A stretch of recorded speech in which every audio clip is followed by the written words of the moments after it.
พระศรีโลรองเจ้าวาดวัดหงส์เจ้าเจริญพรพระเอกนะไหมสวัสดีสว่างเมฆแม่เจ้าครับผมเรียนครับพี่สมัยครับผมสวัสดีพี่นาเจฟสีฟังหรือว่ารับไปแล้วผมโมโหเนื้อเจ้าหมดละโอ้อ๋อเดี๋ยวเดี๋ยวอาจารย์เขาลักมาเลยถูกไหมแล้วไม่ได้ยินเสียงมาเถอะเอาใหม่ทับสายน้องไว้ฝากให้อาจารย์เอารบประโยชน์นันเจ้าวัดโยมปี้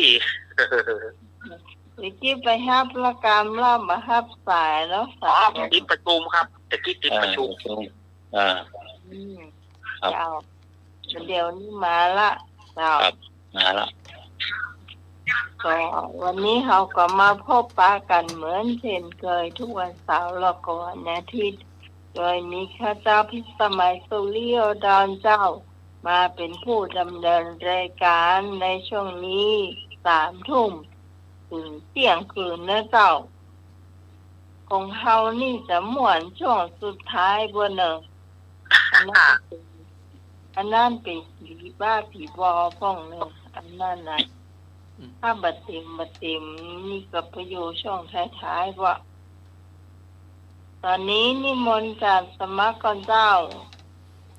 10 นิ้วอัญชลีวันทาอธิวาทขอนอบน้อมก้มกราบแด่องค์สมเด็จพระสัมมาสัมพุทธเจ้าพระพุทธพระธรรมพระสงฆ์ตลอดถึงพระอรหันต์พระสาวกผู้บรรลุธรรมขอนอบน้อมถวายความเคารพอย่างสูง10 นิ้วขอกราบถวายความเคารพพระมหาเถรานุเถระครูบาอาจารย์ผู้มีคุณูปการทุกรูปมีหลวงพ่อพระครูสมุวิศวรวรกิจโจหลวงพ่อเจ้าวาดวัดไฟหินหลวงพ่อผู้อำนวยการสถานีวิทยุพระพุทธศาสนาถวายความเคารพหลวงพ่อพระครูปริยัติยานุศาสตร์หลวงพ่อที่ปรึกษาเจ้าคณะอำเภอเมืองเชียงใหม่หลวงถวายความเคารพหลวงพ่อพระครูโคสิทธิ์ปริยัติยาภรณ์หลวงพ่อเจ้าคณะตำบลสุเทพเขต 1วัดประแดงมหาวิหารถวายความเคารพครูบาอาจารย์ทุกรูปถวายความเคารพอาจารย์สมเด็จนรักครับผมผมนมัสการครับครับผมแล้วก็เจริญพรนาพิสมัยหัวหน้าพระเอกขมะขายเครียดเจ้าไว้จ่าเจ้าเจริญพรพ่ออาจารย์เจ็ดศรีด็อกเตอร์พ่ออาจารย์อินสมแล้วก็เจริญพรพ่อกำนันหนุ่ยครับผมไกษาครับอาจารย์ครับแล้วก็เจริญพรท่านผู้ฟังทางบ้านทุกท่านขอเจริญพรขอกราบน้อมอย่างคุณพระติทารายรัตนพานแพ้วพระเจ้าเจ้าต่างๆประการหมายมีพระพุทธพระธรรมพระสงฆ์อันเป็นสารณะที่เปิ่งของหมู่เฮาต่างหลายขอกระดับไว้สาบุญญาปรมีธรรมท่านอาจารย์ท่านพระครูสมุวิสุวัตวรกิจโจผู้อำนวยการสถานีวิทยุคลื่นพระพุทธศาสนาการศึกษาและวัฒนธรรม104.50 เจ้าอาวาสวัดไฟหินพร้อมไปด้วยพระสงฆ์องค์เนนทุกรูปทุกองค์ด้วยความเคารพอย่างสูงสุดจริงครับผมขอกราบนมัสการท่านอาจารย์ท่านพระครูไปติกาสมัครญาณสีโลด้วยความเคารพครับผมแล้วก็สวัสดีโยมพี่พิสมัยผู้ดำเนินรายการเจ้าไว้จ่าเจ้าแล้วก็สวัสดีลุงหนุ่ยผมไว้สาครับอาจารย์ครับแล้วก็ขอเจริญพรคณะสัตยาติโยมสาธุชนคนดีเฮาทุกท่านก็มากันรายการธรรมะคลายเครียดประจำวันอาทิตย์ที่22 กุมภาพันธ์ พุทธศักราช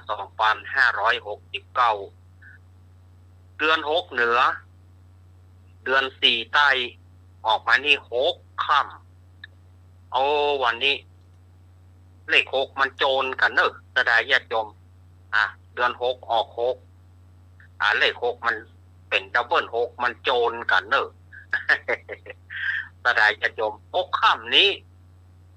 วันนี้ถ้าว่าไผได้ทำการมงคลอันใดวันนี้เป็นวันใจอย่าเลิก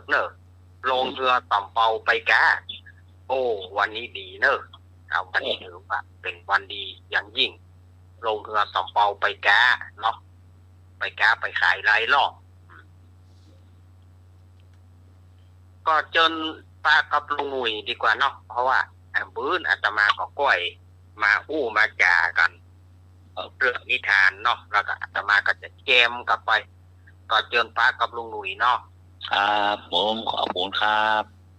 ครับขอกราบนอบน้อมพระเถระทุกลูกทุกโตทุกองค์ครับผมครับไหว้สาอาจารย์พระครูสมุวิศวัตรพระกิโจครับผมเมตตาเวลาธรรมะตาเชียดครับผมครับไหว้สาท่านพระครูบดิกาสมัครครับผม ลุงหนุ่ย ครับผมครับไหว้สาอาจารย์เขารับคนยังน้อยครับผม อ้าวสวัสดีลุงหนุ่ย นี่หลวงปูนมั้งนะเพื่อมาช่วยนะ ใจเกินร้อยครับรีพิสมัยสุริโยดอนครับผมครับ เจ้าสวัสดีเจ้า ครับดีธรรมะใครแค่ทุกท่านทุกคนนะครับผมเอานี่ปี69กันนั้นเพิ่งมาแล้วหนึ่ง นี่เราหวานเลยนะ จ้ะเอา หวาน วันเนี่ยมาผ่านกันน้ำพึ่งกันหรอ ครับอันนี้พี่อารีเปิ้นโอนมาให้น้องใหม่เนอะครับไฟ500 บาท อันนี้ก็หมอกขนาดตา ได้เงินจะไหลมาอย่าพอรอ เงินเขาจะไล่ไหม อันนี้ก็หมอกแต่หมอว่า มันเดือน6ปริญญาจารย์เขาเล่าว่าเนี่ยครับก็ลงเรือสะเปาอ่ะ คงไม่ได้ไรเต็มแฮดอะไรยัง เต็มเนาะ ครับ เจ้าก็ปัน 1 2 3 4 5 6เนี่ยก็ เจ้าได้อยู่กับครูบาบุญทรัพย์เปิ้นมาบิณฑบาต อ๋อ ใส่บาตรตัวแล้วอู้ก็เปิ้นตัวเปิ้นว่านิมนต์อาจารย์สมัครมาเนาะ โอ้เนาะจองคิวแล้วอาจารย์สมัครโดนจองคิวแล้ว จองคิวบอก ครับ อืม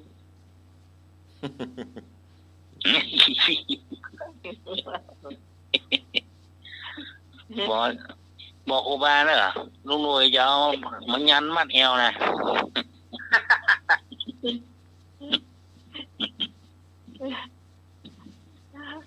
เจ้าใส่บาตรเป็นโดยหัวเป็นโดยเนาะเฮาปวดหัว ครูบาเนอะลุงหน่วยจะเอายันมัดเอวนะที่ผูมันใหญ่แล้วไปว่ะเฮียโลดเอวเลยอย่า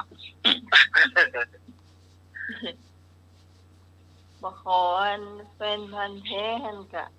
ก็เริ่มได้ตีกันดีพอแล้วฮะดอก อย่าง อะไร นี้ อ่ะฮะ บกก้าวขาวนะ เออ พี่กรเส้นเนี่ยโอ้โหขอถึงมือตีมาการดีประเดี๋ยวมาได้หรอก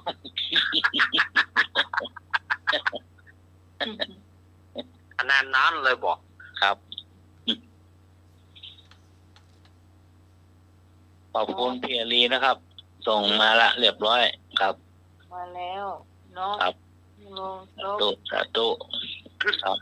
โต๊ะแล้วก็โรงทานเนาะ ครับ เนี่ยเป็นขอบคุณนึกเจ้า ครับ เดี๋ยวนี้ส่งมา2ท่านแล้วเนอะพี่กรณ์เราขีดไว้ตัวขอน้ำใหม่ตัว ครับ น้ำใหม่กับพัน งั้น อีก งานนี้มี2 อย่างหรอก ก็มีโรงศพโรงทานเพื่อนคือเจ้านี่ดิวกับเพื่อนเนาะ ครับ เพื่อนว่าใช่ไหมเลื่อนมาเป็นวันที่9หมดเลย มีวันที่10เนาะ วันที่10มีแต่ว่าจะเป็นการตักบาตรตอนเจ้า อ๋อ ลูกเนี่ยประมาณนะ อืม โรงศพนี่จะมีวันที่9 อืม ทานก็มีวันที่9 ครับ คนท่าจะหลายเนอะ โอ้ เนี่ยเราก็ถือว่าอย่านิมนต์อาจารย์สมัครมาตัวนะครับ จองหรอกนานบุญแหลมนะหรอกนานบุญแหลมนะหรอก โอ้ มานั่นบ่พอมาฟ้องมองบ่พอน่ะหันต้นหมากลกไปตัว โอ้โห แล้วไปปลูกบ้านเหรอ โอ้มองเป็นลายละโต๊ะตอนนี้พอดีต้นมาคุดที่บ้านนี่เนาะ ได้ค่ะเปิ้นนั้นเปิ้นเป็นคนที่เขาว่าอย่างฮะทำนี่เนาะมันต้องมีหมากเนี่ย ครับ อืม มาก ครับ อ้าวเดี๋ยวนี้แม่จันเพนเนาะที่ ครับ เล็กก็เรียบร้อยแล้วเนอะพี่อาลีพี่อาลีมโอนเรียบร้อยแล้วเนอะก่อนของน้องเนาะเก็บไว้แล้วปั่นเอ็ดเจ้าเรียบร้อยซึ่งมาใกล้มาเนอะนั่นน่ะถ้าได้เก็บนี่จะมาใกล้แล้ว โอ้โหครับ หลุดไปละ ก็ ดูดไปนะ โอนมาก็ก้อยทยอยโอนมาก็ได้เจ้าเดือนมีนาเมษาเนาะก็ฮับเมษา ลุงนุ้ยใจเย็นไว้เลยลุงนุ้ยนะใจเย็นไว้เลยไม่ใช่เงินเย็นหรอกใจเย็นๆเงินญี่ปุ่น ได้ก็ เงิ ต้อน ง เย็นเนี่ยเนาะ ครับ เงินเย็นใจเย็นก่อน ใจเย็นๆเหมือนนั่งบวกไก่ เนาะ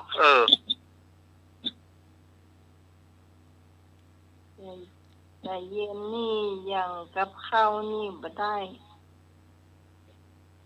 ขอลงซกก็ไม่ได้เนี่ยเนาะเอาก็ต้องเอาสตางค์ไปอยู่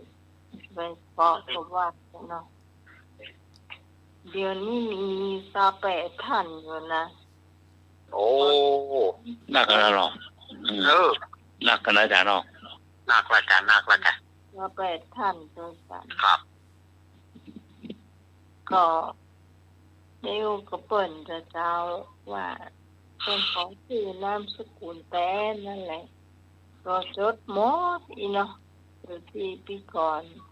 เดี๋ยวพี่กรณ์ว่างๆเดี๋ยวพี่กรณ์ต้องมานะเจ้าแล้วก็สำหรับอันอ้ายประพาสหรือว่าแฟนพันธ์แท้นี่จ้ะบอกว่าสะกดจะได้เนอะประพาสมีหลายประพาสนะพอพานสระสอเสือหรือว่าพอสำเภาสระสะบอฤาษีสะกดจะได้บอกมาเนอะ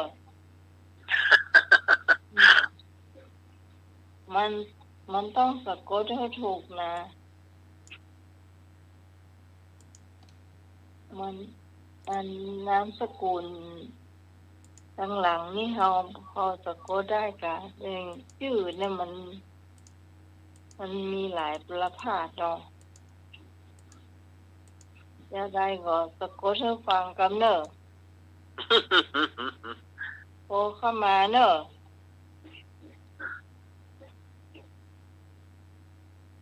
ถ้าได้ยินเสียงนี้แล้วโทรเข้ามากัน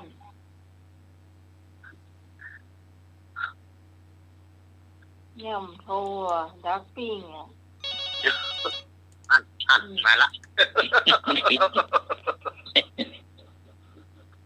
เจ้า นมัสการครับผมแฟนแท้ครับ สะกดให้ฟังกัน พอปลาและรอเรือสระหาพอตะเภาสระหาสอเสือกับปากผ้า อ๋อใช่ขอเสือกะ แล้วสอเสืออยู่ตั้งหลังก้นเปิ้นเลย ปะพาดคอ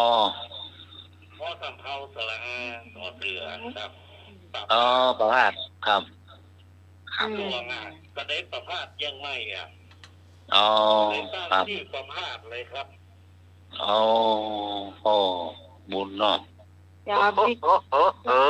ไว้เนอะ ว่าแต่เจ้านี่เขาก็สงสัยกันว่าจะมีพอพอพานเนาะถ้าพอพานจะสะกดด้วยเอ่อเสือแต่ว่าถ้าเป็นพอสำเภาจะสะกดด้วยสะบอฤาษีอย่างอันนี้เป็นสอเสือเนาะ ครับ เจ้า อาพาธ อืม สมสวนน่ะกะพาธไปอันไปนี่กะสมชื่อด้วยหรอไปหมดอ่ะ ก็เจดินก็ไปอ่ะนอกไปหมดอ่ะ ไป พาธหรอก ไปทุกที่บ่ คาทุกที่อ่ะบ่รอ อ่า ไปกุฏิที่มีบุญเนาะ แน่นอน วันนี้ บุญมีไหนต้องไปทุกที่ วันนี้จะเพลงเฮือเนอะสองสามเพลงแรกนี่เขาคัดมาให้เจ้าคุณอยากฟังเพลงไหนบอกเข้ามาได้053-226-0589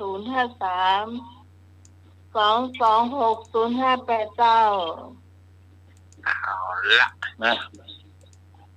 เพลงที่คัดมานี่จะว่าโวยทั้งนั้นเลยเมื่อกี้บะหูจักอยู่เพลงหนึ่ง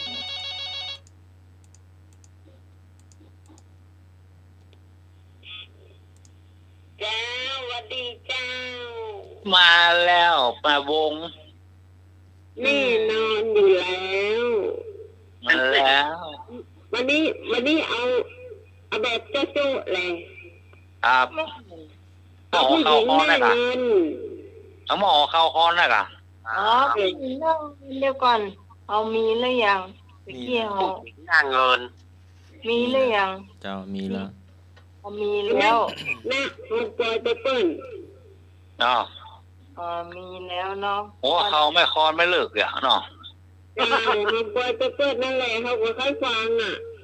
ครับ โอเค เจ้าได้แล้ว เจ้า ครับ เราคัดไว้แล้ว ครับ เนาะ อ๋อแปลว่า มีแล้วเนาะ เจ้า อ๋อครับมาให้ฟังเพลงอย่าง อ๋อเข้าวัดยำเป็น ฮะ นะ เข้าวัดยำเป็น เออ ฮะ เขาวัดยามเป็น เขาวัดยามเป็นนี่ ครับ อันนี้เอาไว้หลังๆพูดได้ป่ะ ก็สุดท้ายเนาะ เอาเพลงผ้าเหลืองอยู่ดี ฮะผ้าเหลืองอ่ะ อืม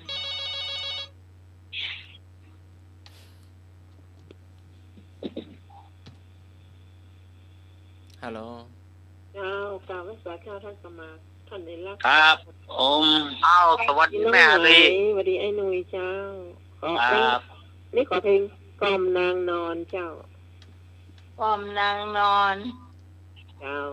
ครับไปห้องครับผม ใครห้อง สา เจ้า ยันสัญญา อ๋อสัญญาณสัญญาความนางนอน เจ้า เจ้าก ล่อมนางนอนนี่เนาะ นางนอน เจ้า ครับ เจ้าเอา เอาเวอร์ชันของเวอร์ชันของสายยานเนาะแม่รีเนาะ ครับ ต้นฉบับเป็นของสอนคิรีศรีประจวบ อืม กล่อมนางนอน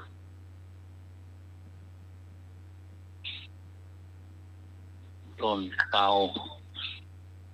ต้นเป่ามาละ อ้าวไพ่แม่แถมขอเพลงเนาะ เอามาหน่อยแม่สุขีเจ้า นะ มา จันทา อืม สันซ้ายหลง ไม่ย่อยมาถ้าจะคิดเราเพลงอย่าง พี่กรณ์ ตอนเพลงอย่าง อ่า พี่พรบุตรเตื้อ บันดาเสือ ตาเตื้อไปองยา จ้ะ โอ้ ปีกบ้านละแต่ว่า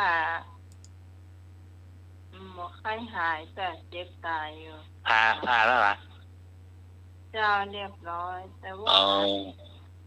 ยังต้องไปหาหมอ ครับ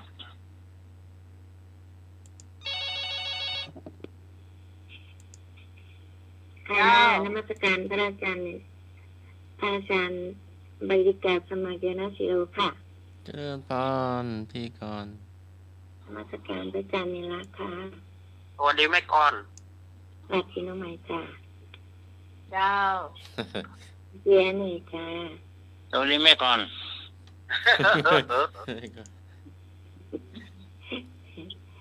เจอกันนะ ไอ้เนิกจะฟังเพลงอย่างไม่ใช่มาท้ายรายการนะเนิก ฟังเพลงอย่างก็โทรเข้ามา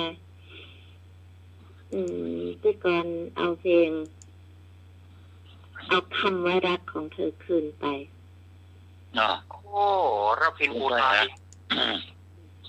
คืนไปเว้ยเนาะ เอาคำว่ารักของเธอคืนไป คืนไปเนาะ ไป ขอบคุณหน้าอันคุณประภาส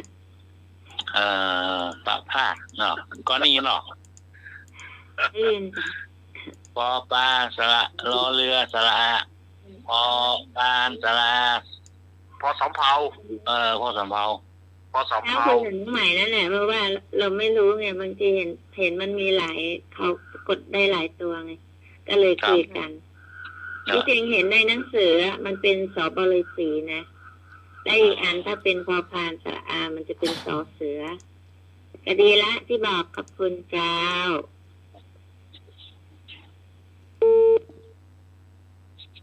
นึกสหายพ่อเพลงอย่าง วันนั้น ไม่ปลายไหม นะวันนั้นเปิดอ่านมาถามการปองเกลือมาคำเดียว ว่าบอกไปแล้วมันก็เรียบร้อยแล้วการปองเกลือเนาะ ครับ แต่ว่าก็มาพอดึกแล้ว เนาะ จ้ะ ปลาเมาเดือกฟังนิทาน ทำปัญหาอ่ะ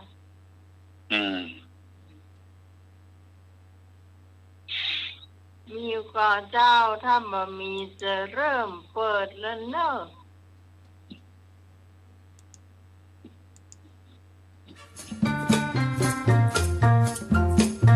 มาแล้ว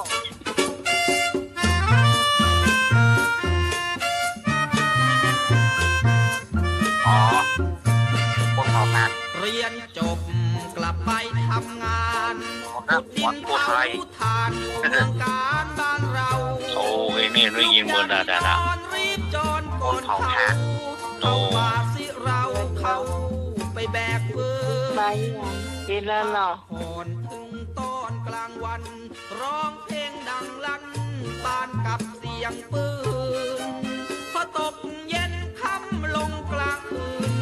กลับบ้านแบกปืนเอาไปไว้สุมไฟอยู่กับบ้านจังหวัดกาญจนบุรีณบ้านเลขที่74จำได้ตำบลบ่อพร้อยอำเภอบ่อพร้อยมีพร้อยเม็ดใหญ่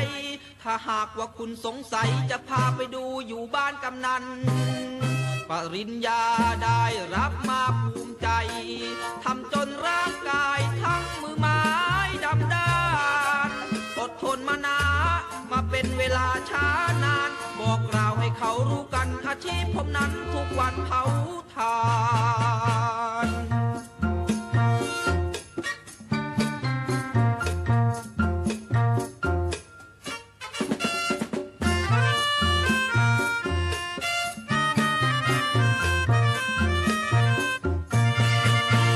เรียนจบกลับไปทำงานขุดดินเผาถ่านอยู่เมืองการบ้านเราลูกจากที่นอนรีบจอนก่อนเข้าป่าสิเราเข้าไปแบกฟืนพักผ่อนถึงตอนกลางวันร้องเพลงดังลั่นปานกับเสียงปืนพอตกเย็นค่ำลงกลางคืนกลับบ้านแบกฟืนเอาไปไว้สุมไฟอยู่กับบ้านจังหวัดกาญจนบุรีณบ้านเลขที่74จำได้ตำบลบ่อพร้อยอำเภอบ่อพร้อยมีพร้อยเม็ดใหญ่ถ้าหากว่าคุณสงสัยจะพาไปดูอยู่บ้านกำนันปริญญาได้รับมาภูมิใจทำจนร่างกายทั้งมือไม้ นมานามาเป็นเวลาช้านานบอกกล่าวให้เขารู้กันอาชีพผมนั้นทุกวันเผาทาน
คงอย่ายุ่งเกี่ยวทำเสียวพุงเดี๋ยวลุงไม่ยุ่งจะหาว่าลุงเล่นตัวเขารู้กันตั้งนานแล้วละลุงรู้กันทั้งกรุงว่าลุงชอบมั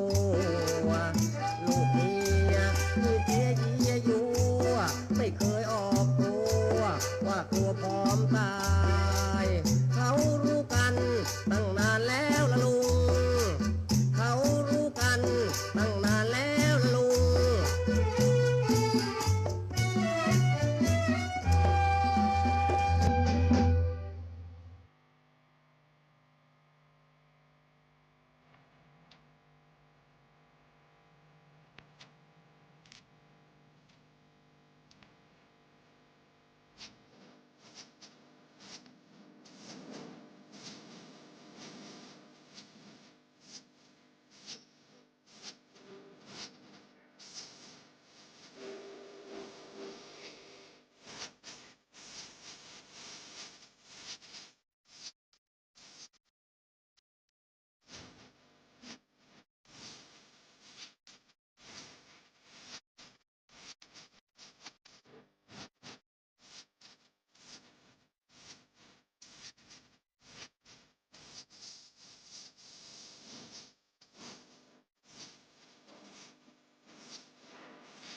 จะกล่อมจอมขวัญด้วยเพลงชาวนาจะกล่อมจอมขวัญด้วยเพลงชาวนาฮ่าเอาฮ่าให้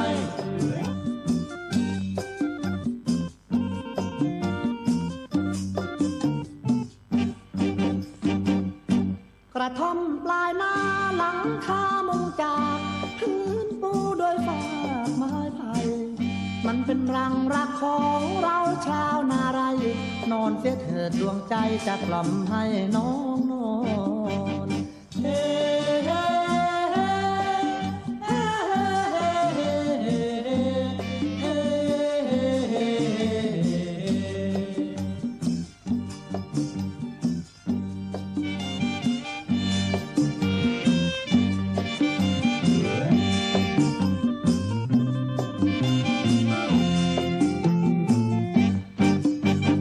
นอนเสียเถิดเอวกลมเยือกเย็นสายลมโชยมาพลูอ่อน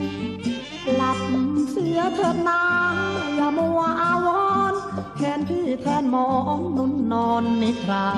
แทนพี่แทนหมอนนุ่นนอนนิทราฮ่าเอาฮ่าให้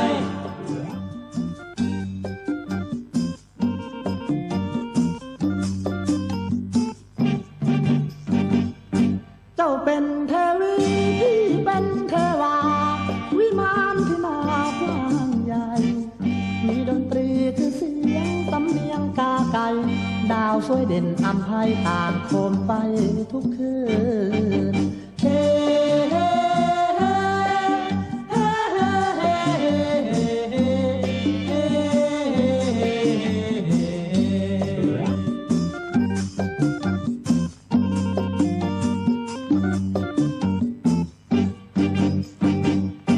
เจ้าเป็นเทวีพี่เป็นเทวา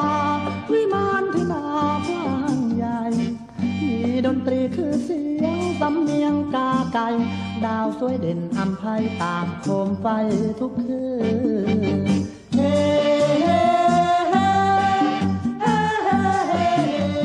เฮ้เฮ้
บารมีชักน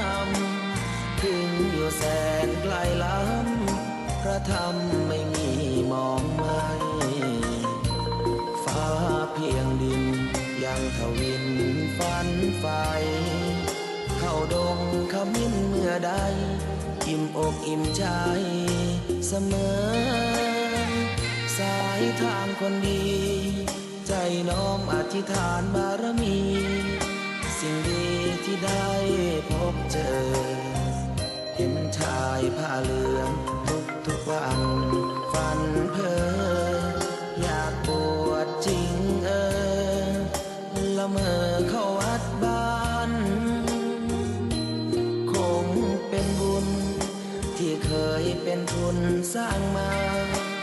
รักผ้าเหลืองดังว่าปรารถนาหยุดมันอยากบวชทุกทีผ้าเหลืองผืนนี้ผูกพันอยู่ในใจทุกวันใฝ่ฝันถึงผ้าเหลืองกายวาจาใจสัญญาว่าไม่เสื่อมคลายหัวใจมุ่งหมายเนืองไม่มีอะไรมากันให้คุณเคืองศรัทธาผ้าเหลืองบวชเป็นเรื่องใหญ่เราวันรอคอยเข้าโบสถ์ได้บวชเสียทีเป็นคนสุขเต็มที่ตามรอยความดีพระพุทธเจ้าไม่ลืมบุญคุณพ่อแม่การุณเลี้ยงเราผ้าเหลืองห่มกายคลายเศร้าพ่อเราแม่เราศรัทธาสุขใจจริงๆเป็นชายแต่หัวใจสิงพูดจริงทำจริงทุกคราทุกคืนทุกวันผ้าเหลืองพันผูกกา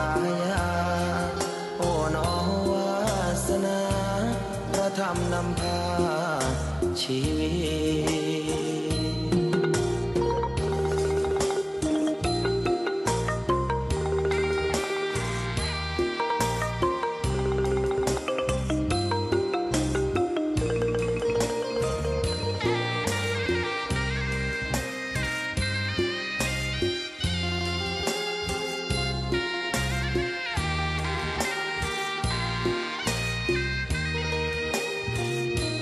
วันรอคอยเข้าโบสถ์ได้บวชเสียทีเป็นคนสุขเต็มที่ตามรอยความดีพระพุทธเจ้าไม่ลืมบุญคุณพ่อแม่การุณเลี้ยงเราผ้าเหลืองห่มกายคลายเศร้าพ่อเราแม่เราศรัทธาสุขใจจริงๆเป็นชายแต่หัวใจสิงพูดจริงทำจริงทุกคราทุกคืนทุกวันผ้าเหลืองพันผูกกายาโอ้น้อวาสนาพระธรรมนำพาชีวิต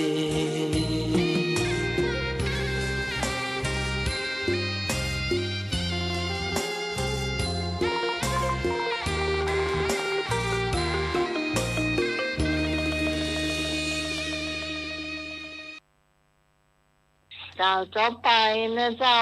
คุณผู้ฟังเพลงขอพ่องมาได้ขอพ่องถูกใจพ่องมาถูกใจลายก็ต้องขอสุมาภัยคุณผู้ฟังนะเจ้าวันนี้นะก็ตามใจคนจัดมากกว่า วันนี้คนพระเจ้าจะเลือกเพลงเป็นส่วนใหญ่นะเจ้าสำหรับวันนี้ขอประชาสัมพันธ์หน่อยหนึ่ง ของว่าตันเนาะเจ้าครูบาก็ฝากมาล่นมาบิณฑบาตก็ฝากงานที่จะถึงพุ่นก่อนพฤษภาพวกเจ้าจากวันที่10มาวันที่9นะไม่หมายเนอะเหรอ ใช่วันที่กิจกรรมเรากับประกาศวันที่10นะตั้งแต่ผลจะตาลงศพวันที่9เจ้าเลี้ยงลงทานกับวันที่9เจ้าแต่ไม่เจ้าไปต้นมาเนาะเราก็จะเลี้ยงเพลหมู่เฮาเนี่ยจะเลี้ยงเพลกันเจ้าเนาะเลี้ยงพระก็จะหาไปติงบออันนี้หมู่เฮาเนาะทำมาขายเครียดกับน้องกวางเนี่ยเจ้า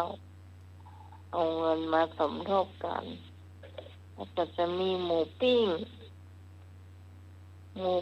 เตี้ยวไปเลี้ยงวัดสาหินนั่นนะอันนั้นมันเท่าไหร่3,600น้องกวางเผื่อเปิ่น400ค่าน้ำมันรถไปไกลหรอกอันนี้มาดันปานบักไก่เจ้าแล้วก็จะมีข้าวต้มสูตรแต่จิ๋วเนาะอันนี้เพิ่นเคยไปเลี้ยงวัดประสาทมาแล้วเจ้ามีคนเมาไปอันนี้รับ50 บาทก่อนนะอันนี้นะอันนี้ค่อนข้างจะแพงเหลือเปิ้นหน่อยกับประมาณช่างไปแล้วประมาณนี้60เนาะหมูปิ้งนี่ก็ยังกับรถมาได้เตื้อใช้เต็มนี่200แท่งประมาณเนาะเพราะว่าไอ้ติ่งบอนี่ค่อนข้างแพงนะเจ้ามันเหมือนปลาตันเนาะถ้าปลาตันนี่ได้เป็น500หมู500น้อยไปหมูได้เป็นปานหมูมาเอามันจะเอาไอ้ติ่งบออย่างเนาะย่างมาเตอะเนาะมาใจสตางค์ในกระเป๋าเขาเราก็จะเอาหมูปิ้งครับวันเนี้ยกันเนาะแล้วสำหรับลงศพเจ้าก็จะตานวันที่9นะเจ้าคุณผู้ฟังไทยที่จะตานลงศพเพื่อต่ออายุตัวเก่าเนาะก็ติดต่อเข้ามาได้ตั้งละปูนกับติดต่อตะพี่พรเจ้าตั้งคลายก็พี่กรแม่จันทราก็ได้เจ้าแล้วก็ตั้งต้นเตากับพี่กาลีเจ้าติดต่อได้เจ้าสารปีก็บ้านนั้นกระบงเนาะต้องได้เลยประธานบุญตั้งพี่ต่องเนื้อเจ้าบงสารปีประธานบุญหมาดีกว่าป้านะครับนี่นะเจ้าอันนี้เบ็ดเสร็จเลยนะเจ้าตั้งแต่บวงสรวงเนาะยกครูเนาะสืบชะตาตาลงศพเลี้ยงทานครบเลยอันนี้ในวันที่9เนาะครับพฤษภาคมนะครับเป็นรายเดือนอยู่พฤษภาวันที่อันนี้คนก็ตามเข้ามาแล้วก็จะมีแม่ที่9อาจารย์นะครับที่9พฤษภาจันเพนฝนมาแล้วเนาะพฤษภานี่ฝนมีแล้วเนาะเดี๋ยวก็ฝนให้มีแล้วเนาะพฤษภาเนี่ยมีก็นมัสการครับครับผมวันที่9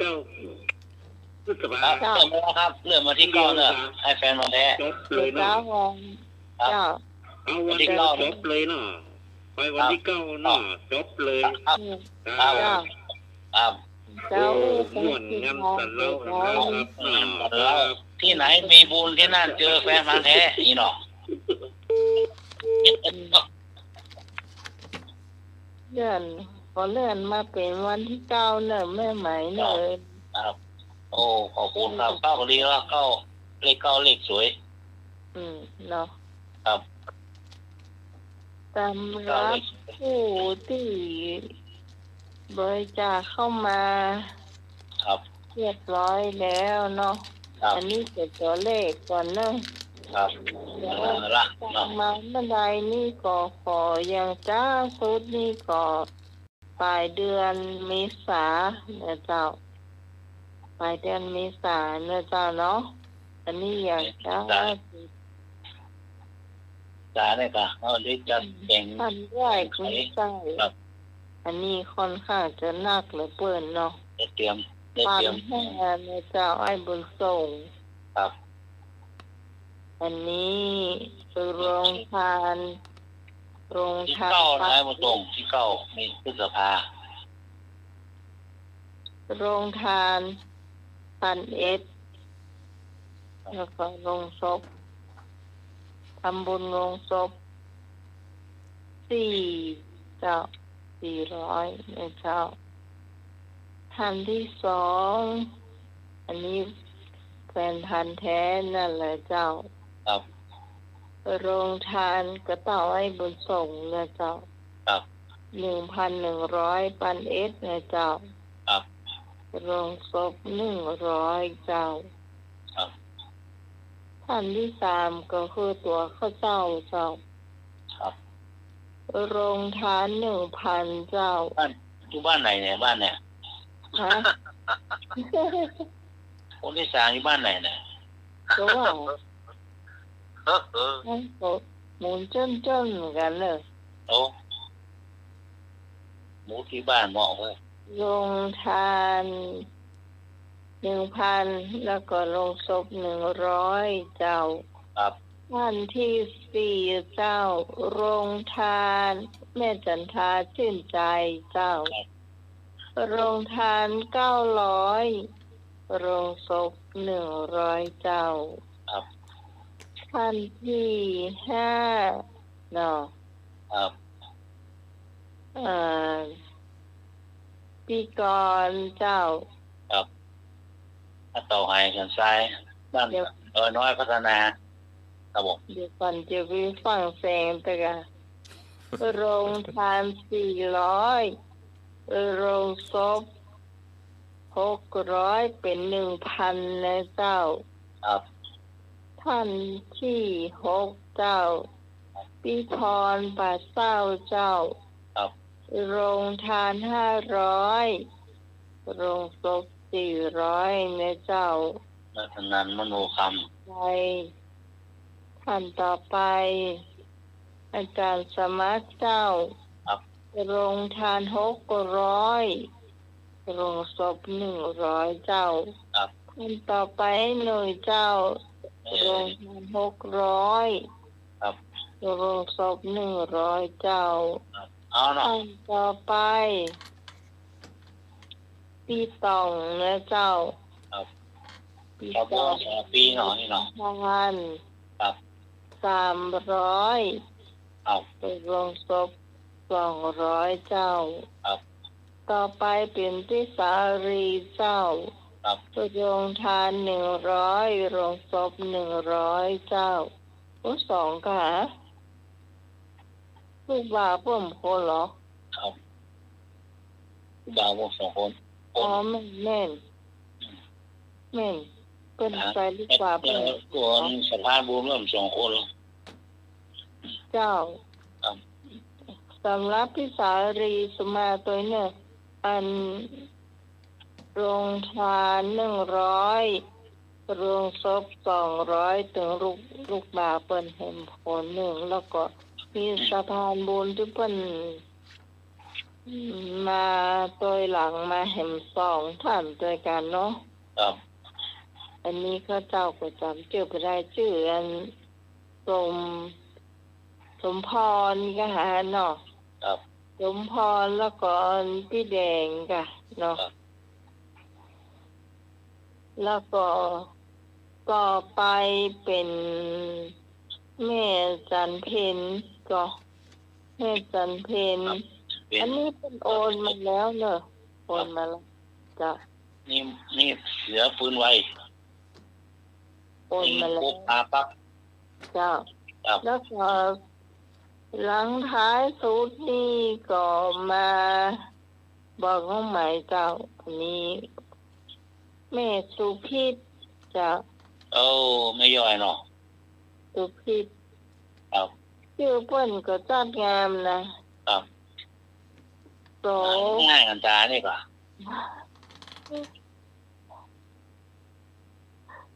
ชื่ออหย่างก่อนเดี๋ยวก่อนสุพิตาคัตติยะเนาะ ครับ จังอันนี้ลงศพ100ลงทาน100เจ้า ครับ เจ้าใครเจอเพิ่มเติมก็เจอเนอะอันนี้ก็มันน่าจะตกหล่นแล้วนะครับ ครบหมดละ เจ้า ตอนนี้ละวันเหรอ อ๋อ ตอนนี้ละวัน พี่พรเอราวันเจ้านั่นว่าแล้ว ครับ พี่พรเอราวันนี่โรงทาน500ก่อนนะครับ โรงศพ100เจ้า ครับ นี่ก็มันแน่ คนนี้มันจ้างเพิ่มเติมทีหลัง คนนี้นะ น้ำเดือดบวยเหรอเดือดโบ๊ะโบ๊ะเนี่ย แม่นแต่ว่ามีเวลาแหมเมินอยู่หรอ พฤษภาหรอเข้าพฤษภาเจอกันแน่วัดดอนตัน เจ้า พร้อมกับหมูปิ้งไอติมข้าวต้ม ข้าวต้มนี่ไม่ใช่ข้าวต้มมันน้ำแช่มาเนิ่มใจเนอะ ข้าวต้มในวังนี่ข้าวต้มในวัง เจ้า ข้าวต้มมาถูกกันแยกชิ้นส่วนกันแจกพวกเรื่องกัน ข้าวต้มมาถูกกัน ข้าวต้ ข้าว ม ต้มที่เขาเคยกินมัน บางอย่าง ดีใส่กันหรอก ครับ อันนั้นมันเนี่ย ซาเปาหมีหรอซาเปาของแพงวันหรอ โอ้ซาลาเปาวันไอ้เบาไม่ลืมซื้อมาให้หน่อยอะจักสักแกนกันเนาะ ครับ นั่นจะกินยังหมูปิ้งก็กินบ่ได้เหรอ ครับ หอมก็ซอดก็กินบ่ได้ เหมาะ เอ้ย ความสวยเหมาะตุงแดงออกหมด เปิ้นได้กินโล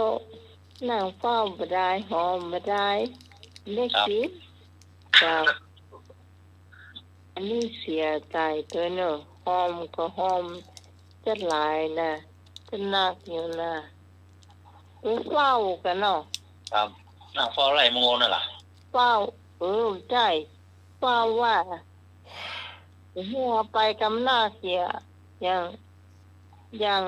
อันว่าเซตลีนนี่เขาเจอมาแล้วหรอ ครับ กูแปลมูแปลกูแปลมูแปลอันนี้มันได้ อันนี้ต้องเรียงคิวละว่ามันของแปลงเนาะเราก็ต้องให้มันทั่วหน่อยออกจากถวายเพลนแล้วเราก็ต้องเอามาเพิ่มตั้งหมู่เขาตัวเนาะ เอาผูเซล เอา มาใส่ตัว เอาหุงแสงมาใส่มันก็บ่ค่ายอะไรเนอะอันนี้อย่างน้องกวางไปเลี้ยงเตียนตังสันกำแพงแต่วัดเหนียงทำบอกว่าเนอะติงวอไป160แท่งอันตาก็ว่าแกเอาสตางค์ไปถวายเจ้าว่าเนาะเพิ่นก็อันห้องขึ้นไปเอาปอนก่อนเอาไอติมบอไว้ลุ่มเพิ่นก่อนลงมาเพื่อลงมาไผ่มโหเขียนว่าไอติมบอสามารถหยิบกินได้ โอ้ย เปิดท่อปานสามเรือส่วนเดียว ไปกินไปเอาไปกับหู ป้าด จอนก็ย่อมได้เตื้อเอ้ยเนี่ยอันเนี้ยก็คือข้อเสียที่ว่ามันมีไผเฝ้านี่นะหลายจับในนี้นะ นมัสการครับ ไปงานต่างๆนี่ระวังเนอะต้องเอาติดตัวตัวเองขโมยมันนักขนาดละมันสูญอันกันโอ้เต็มวัดเต็มวาเต็มอย่างเนี้ยสูญอันกันอ๋อครับนมัสการเจ้า เจ้าแต่ว่าหลายฟังเพเฮาเตรียมไว้ละว่าเฮาจะควบคุมกันจะได้มีหลายคนด้วยเนาะไอ้หน่วยจะมาหรอกพี่กรณ์เขามาหรอกแม่ก็ไปหรอก หน้าวัดนะเนาะ เจ้า ยิงเฝ้าหน้าวัดนะ เนาะเนี่ย ชื่อสูงปฏิวัยยุทธ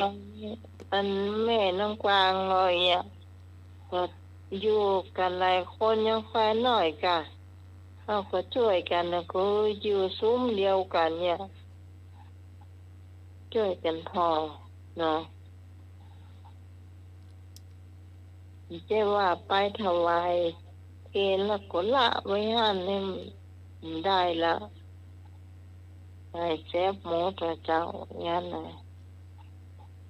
เจ้าช่วงนี้เฮามาตอบปัญหาก่อนเนาะ พวกจังเขาละคนจัดด้วยกันครับ มาได้จัดมาพวก จังเนาะ เอาเลย มาช่วยกันตอบปัญหาก่อนเนาะฝึกสมองก่อน น่ากะ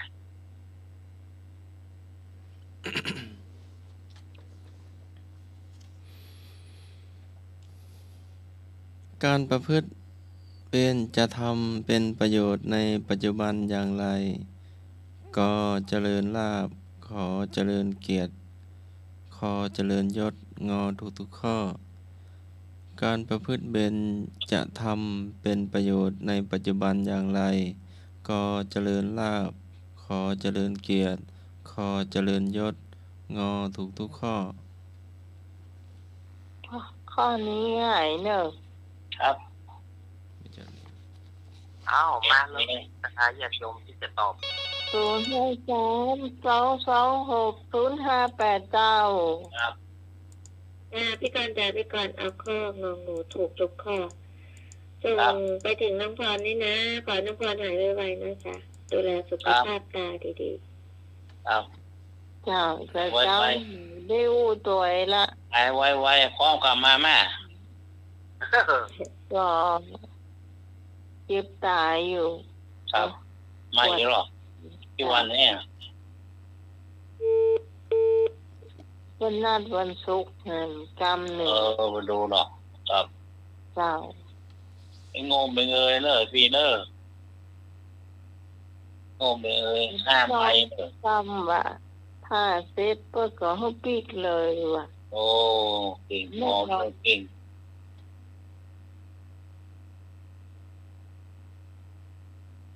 ก็นัดไปเห็นวันศุกร์นี่ ครับ แล้วนอนเร็วกับที่พรละ อ๋อครับผม โทรเข้ามาเนอะตอบปัญหาพี่ตองเจ้าตอบไปเนอะ ฝึกสมองถ้าฝึกสมองไม่พอนะ ไอ้นึกตอบก็ นึก เบน นึก จะ บน ท ดาวง ำเบนจะทำห้าเมตตากรุณาสัมมาอาชีวะกามสังวรสัจจะสติสัมปชัญญะก็อยู่ในศีล5 ข้อเนาะ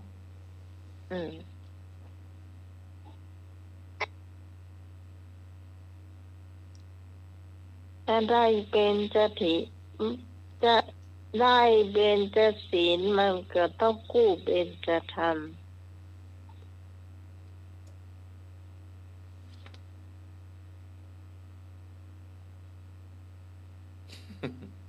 บ้านเรามีศีลมีธรรมหมดทั้งหมดหรอกประเทศชาติมีอยู่เย็นเป็นสุข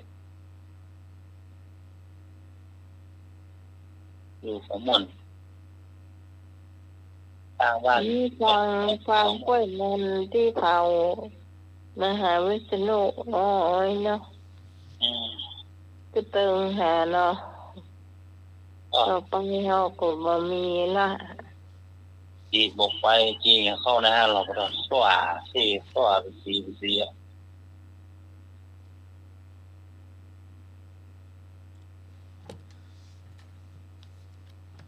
เนี่ย เฉลยฮะ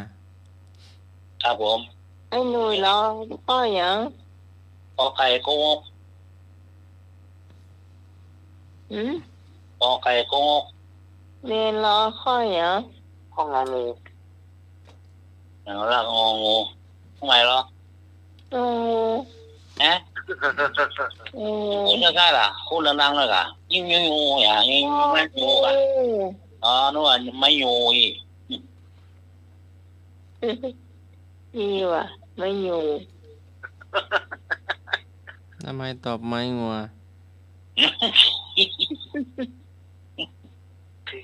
มีว่าไม้งัว ไม่งูอย่างว่าไม่งูไม่แย่ๆไม่งู ไม่เดียวจะหา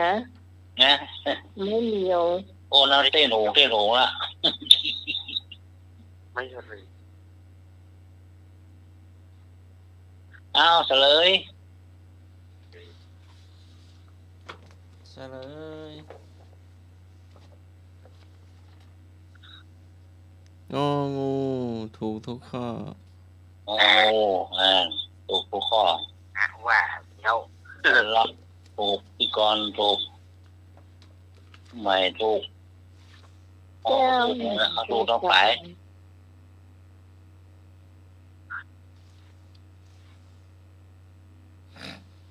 นั่นแหละต่อมือเดียวเนี่ยสายโยนะเนาะ เนี่ย อืม กระเรื่องเฮาสองเฮาเนี่ยนะมันมีความสุข เฮาแก่ก็เฮาน่ะค่ะ เขาสร้างกับสร้างเขามีเดือดร้อนคู่อย่างเขาไง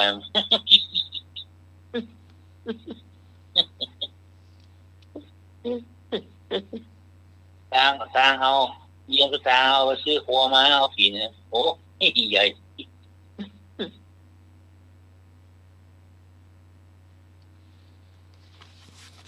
ข้อต่อไปเลย ข้อต่อมา ปัญจมาเลจิโนนาโถปัตโตสัมโพธิมุตตมังจตุสัจจังปะกาเสสิธรรมจักกังปวัตตยิเอเตนะสัจวัจเจนะโหตุเมใจยมังคะลัง ถามว่าเป็นบทอะไร ก็บทปัญจมาเลพระเจ้าชนะมารขอไข่บทกรรมฐานคอควายบทสักเคหลวง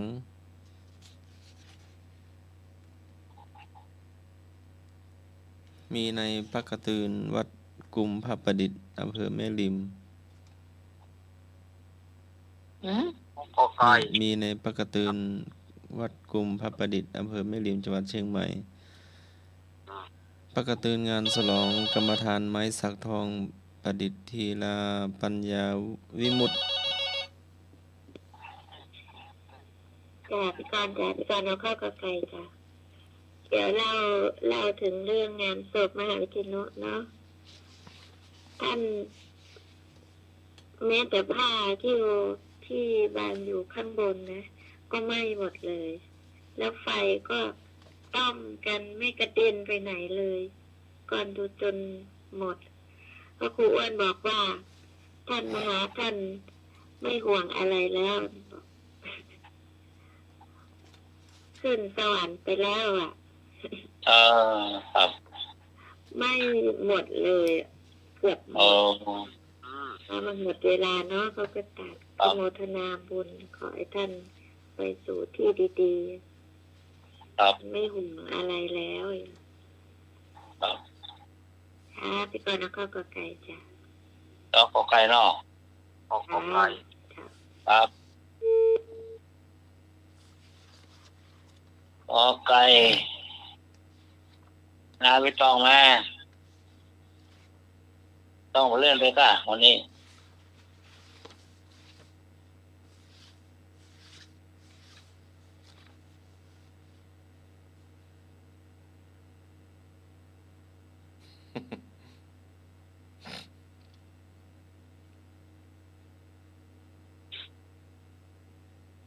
แล้วก็ไก่เหมือนกันนะมาข้อไหน หืม โอ้ ก็ไก่พระเจ้าจนะมารขอไข่บทสวดกรรมฐานคอควายบทสักเคหลวง ก็ไก่ ก็ไก่เนาะ เทหลวงขึ้นกระไรโอ้โห เป็นคำเมืองก็สาธาโวดูลาเทวะอันว่าเทวดาทั้งหลายวะ อืม ปกติอันใกล้ๆวัดหน้าใหม่ก็วัดเนี่ยภูมิมาประดิษฐ์ พรหมประดิษฐ์วัดบ้านอันน้องกวางกะ วัดเนนวินยูเนอะ ก็แม่นเลยกะวัดหมู่2ต้นพึ่งอะ ที่วัดอยู่กลางต้งอะนะนั่นก็ พี่จ้าใหญ่ ที่มีน้ำแวดบัดอ่ะ แม่นเดี๋ยวนี้มีคนกรุงเทพเพิ่นมาตอดกฐินกุปีว่าฮู้ว่าโยมคนนั้นเพิ่นมีอหย่างที่ต้นโพหั่นนะเพิ่นอธิษฐานเนี่ยสักอย่างนั่นนี่มันก็มาเอากฐินมาทอดกุปีเลย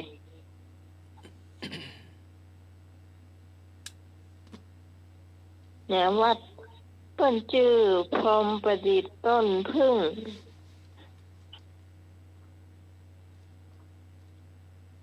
หมู่2เคยไปนอนจำวัดอยู่ตอนเป็นนักเรียน อืม มันนั่นนะ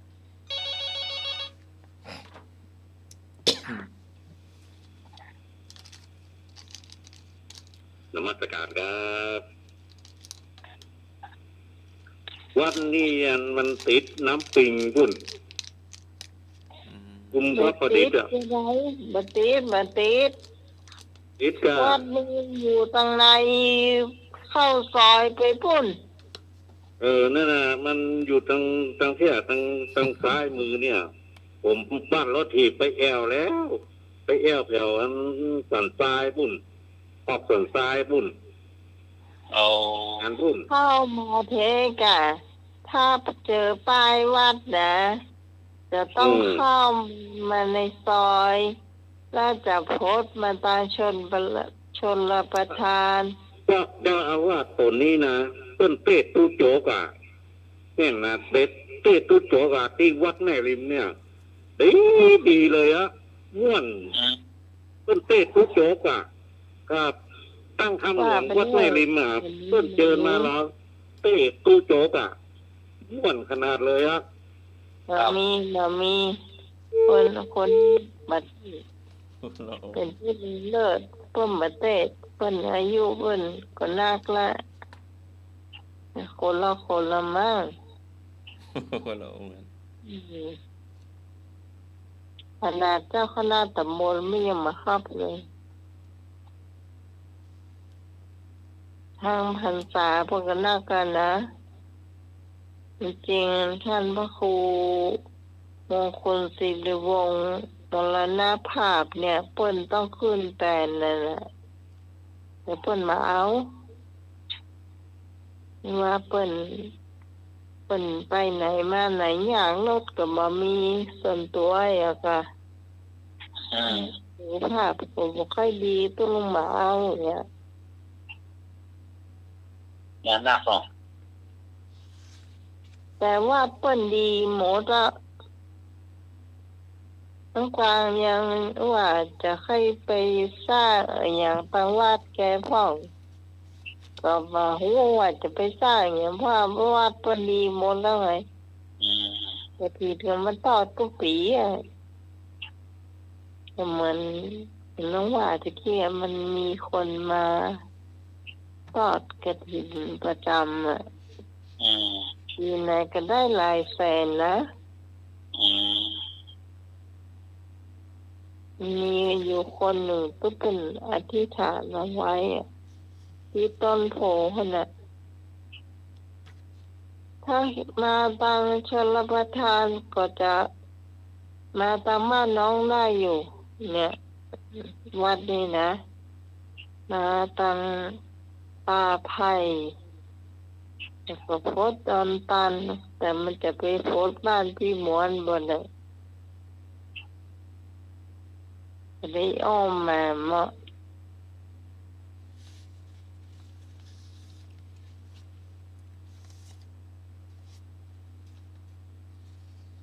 วัดตีนน้ำปิงหรือวัดปุ่นกับน้ำต้นบุกะอายเป็นทันแท้นะวันน้ำต้นตีนน้ำปิงปุ่นน่ะ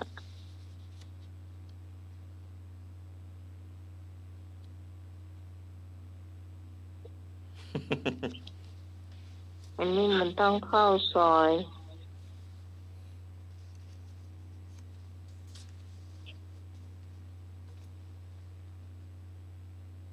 เข้าซอยอย่างวัดอันดอนตันอะไรเงี้ยแต่ว่าวัดดอนตันนี่มันเข้าซอยมาค่อนข้างจะยาวหน่อยอันนั้นเข้าซอยไปสัก300 เมตรแต่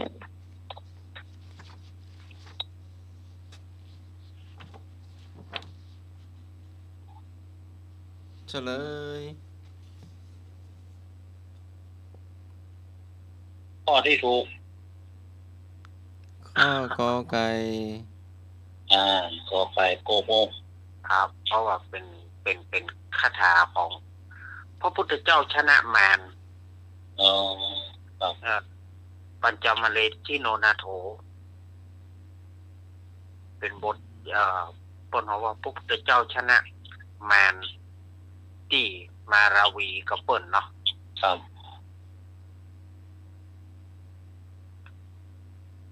พูดเจ้านี่โดนแม่ห่างหนักปะ โดนสะปะเนาะ โอ้สปะสเปดหนึ่งเดียวแน่เนาะ ไม่ได้หลับดีเนาะ สปะสเปดโอ้ยเดินทางขึ้นที่ได้แล้วโดนแม่ห่างเนาะสปะสเปดโดนตบเอา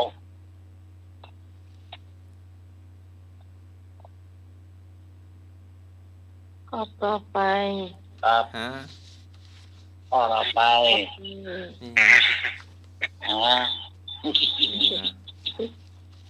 ข้อที่ 3 วันทามิอิมังเจติยังมกุฏพันธนะสัญญิตังทัสสนียังสังเวชนียังพุทธัสสะภะคะวะโตสาลีรัสสะชาปะนัฏฐานังอะยังวันทานะอัมหากังทีครตังหิตายะสุขายะข้าแด่พระพุทธเจ้าขอกราบไหว้สักการะบูชาพระเจดีย์อันมีชื่อว่ามกุฏพันธนะเจดีย์อันเป็นสถานที่ถวายพระเพลิงสรีระของพระองค์สมเด็จพระผู้มีพระภาคเจ้าเป็นสถานที่ควรเห็นควรให้เกิดความสังเวชขอกราบไหว้สักการะบูชานี้จงเป็นเพื่อประโยชน์ความสุขความเจริญของพระพุทธเจ้าของข้าพระพุทธเจ้าตลอดกาลและนานเทอญถามว่าเป็นคำบูชาอะไร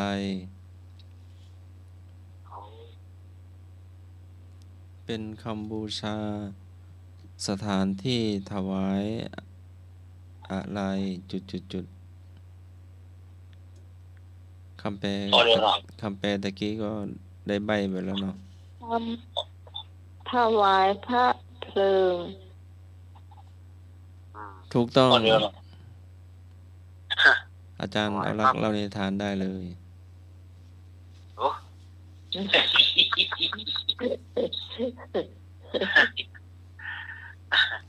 รับลูกไม่ทันเลย อาจารย์เรารับสลืมสลือเลยโยมมันรับไม่รู้เลย ไม่มีแล้วค่ะ ยังกระลิงหมดละ หมดเลยเนาะครับ ครับ ก็ นิทา ก่อน นที่ ครับ จะมาเล่านิทานเนาะก็เชิญชวนคณะสัตยาติโยมแล้วก็ทีมงานธรรมะคลายเครียดของเฮาเนอร์มาร่วมงานประเพณีส่งน้ำพระธาตุเจดีย์พบโชคทวีสีสันเมือง โอ้ ณวัดสันเมืองตำบลหนองร่องอำเภอเวียงหนองร่องจังหวัดลำพูนก็คือไปวัดอาตมาเนี่ย งานวันไหนครับ วันที่31เป็นวันตกแต่งดาเป็นวันแห่น้ำสงน้ำสงจากดอยขะม้อลำปูนน้ำทิพย์บนหอน้ำทิพย์ดอยขะม้อลำปูน 31 มีนา ครับวันที่31มีนาแล้วก็กลางคืนมีมวยแน่กลางคืนมีมวยเนอะฝ่ายหูมวยกับมาฟอมวยทีมงานของโปรโมเตอร์แดงศรีวิชัยแล้วก็ขจรเกี้ยวทิพย์นะ โอ้ จักมวยเพื่อจะมาจับมวยแล้วก็ส่วนวันที่1เมษายนก็ศรัทธาญาติโยมก็แห่เครื่องทายทานเข้าทำบุญแล้วก็มีซอให้ฟังตลอดทั้งวันแล้วก็กลางคืนก็จะเป็นย้อนยุคเป็นลำวงฉะนั้นศรัทธาญาติโยมใครที่อยากจะร่วมโฮงทานใครจะเป็นเจ้าภาพโฮงทานก็ดีจะเป็นเจ้าภาพสังฆทานก็ดีก็แจ้งที่อาตมาเนาะแจ้งที่อาตมาหรือว่าศรัทธาญาติโยมจะมากินมาทานด้วยกันก็ยินดีเนอะศรัทธาญาติโยมล่วงหน้ารวมถึงคณะธรรมะคลายเครียดของเฮาเนาะก็เจิญเนอะมาร่วมกินร่วมทานด้วยกันเพราะว่าศรัทธาเขาว่าเมื่อปล่อยหลวงมันบ่ได้จัดหยังเพราะว่าเมากับสมเด็จพระราชชนนีพันปีหลวงเปิดงด บ่มีอย่างสักอย่างเขาว่าประเพณีนี่บ่ได้นะต้องมี ก็เลยมีมวยอย่าคืนหนึ่งมีรำวงย้อนยุคอย่าคืนหนึ่งตามใจศรัทธาตามใจเจ้าบ้านอย่าได้ก็ปัจจัยกับเจ้าบ้านนั้นนะร่วมกันปัจจัยเจ้าบ้านนะร่วมกันออกร่วมกันเพื่อว่าจะเอางานนี่มันม่วนไปแถมนี่นะวันที่1เมษาวันที่1นั้นตรงกับวันพุธที่วันพุธนะขึ้นเดือน7เหนือขึ้น14ค่ำนะวันพุธเดือน7เหนือขึ้น14ค่ำนะศรัทธาญาติโยมก็มีโอกาสแล้วก็มาร่วมกันเนอะต่อไปจะได้เล่านิทานก็มีศรัทธาญาติโยมตั้งหลายเปิ้นก็มาถามนักถามหนาเปิ้นก็ว่าท่านอาจารย์ประวัติเข้าเป็นหน่วยเนี่ยมันมีอย่างใดแต่มันมีแต่ก่ออันนี้นี่นะเฮาเนาะก็บ่ได้หันบ่มีภัยที่จะได้หันเข้าเป็นหน่วยยุคนั้นแต่ว่าหลักฐานคือเปลือกของข้าวสมัยก่อนเนี่ยก็ยังคงมีอยู่อย่างวัดพระธาตุสีจอมตองวัดพระธาตุธริพุนชัยวัดลำปางหลวงแล้วก็วัดตั้งเชียงใหม่นี่เขารู้สึกว่าจะมีนะที่เปิดเป็นพิพิธภัณฑ์เนาะเปลือกข้าวสมัยก่อนๆนั่นนะแต่ว่าอาตมาก็จำมาได้ละในเชียงใหม่นี่มีวัดอย่างพ่อแต่ก็รู้ว่าพวกวัดพระธาตุสีจอมตองนี่มี เปิ้นเอาไว้ในพิพิธภัณฑ์เป็นเปลือกข้าวสมัยก่อน เปิ้นบอกว่าข้าวในสมัยนั้นเนี่ยมันหน่วยมันจะเหมือนบักฟักต้นมันเต่าลำแตนโอ้ถ้าต้นมันเต่าลำแตนก็ไปเอาเฟืองอย่างใดงัวควายมันอย่าไปกินได้วะเนาะต้นมันนี่งัวควายกินมาได้ในสมัยก่อนเนี่ยนะ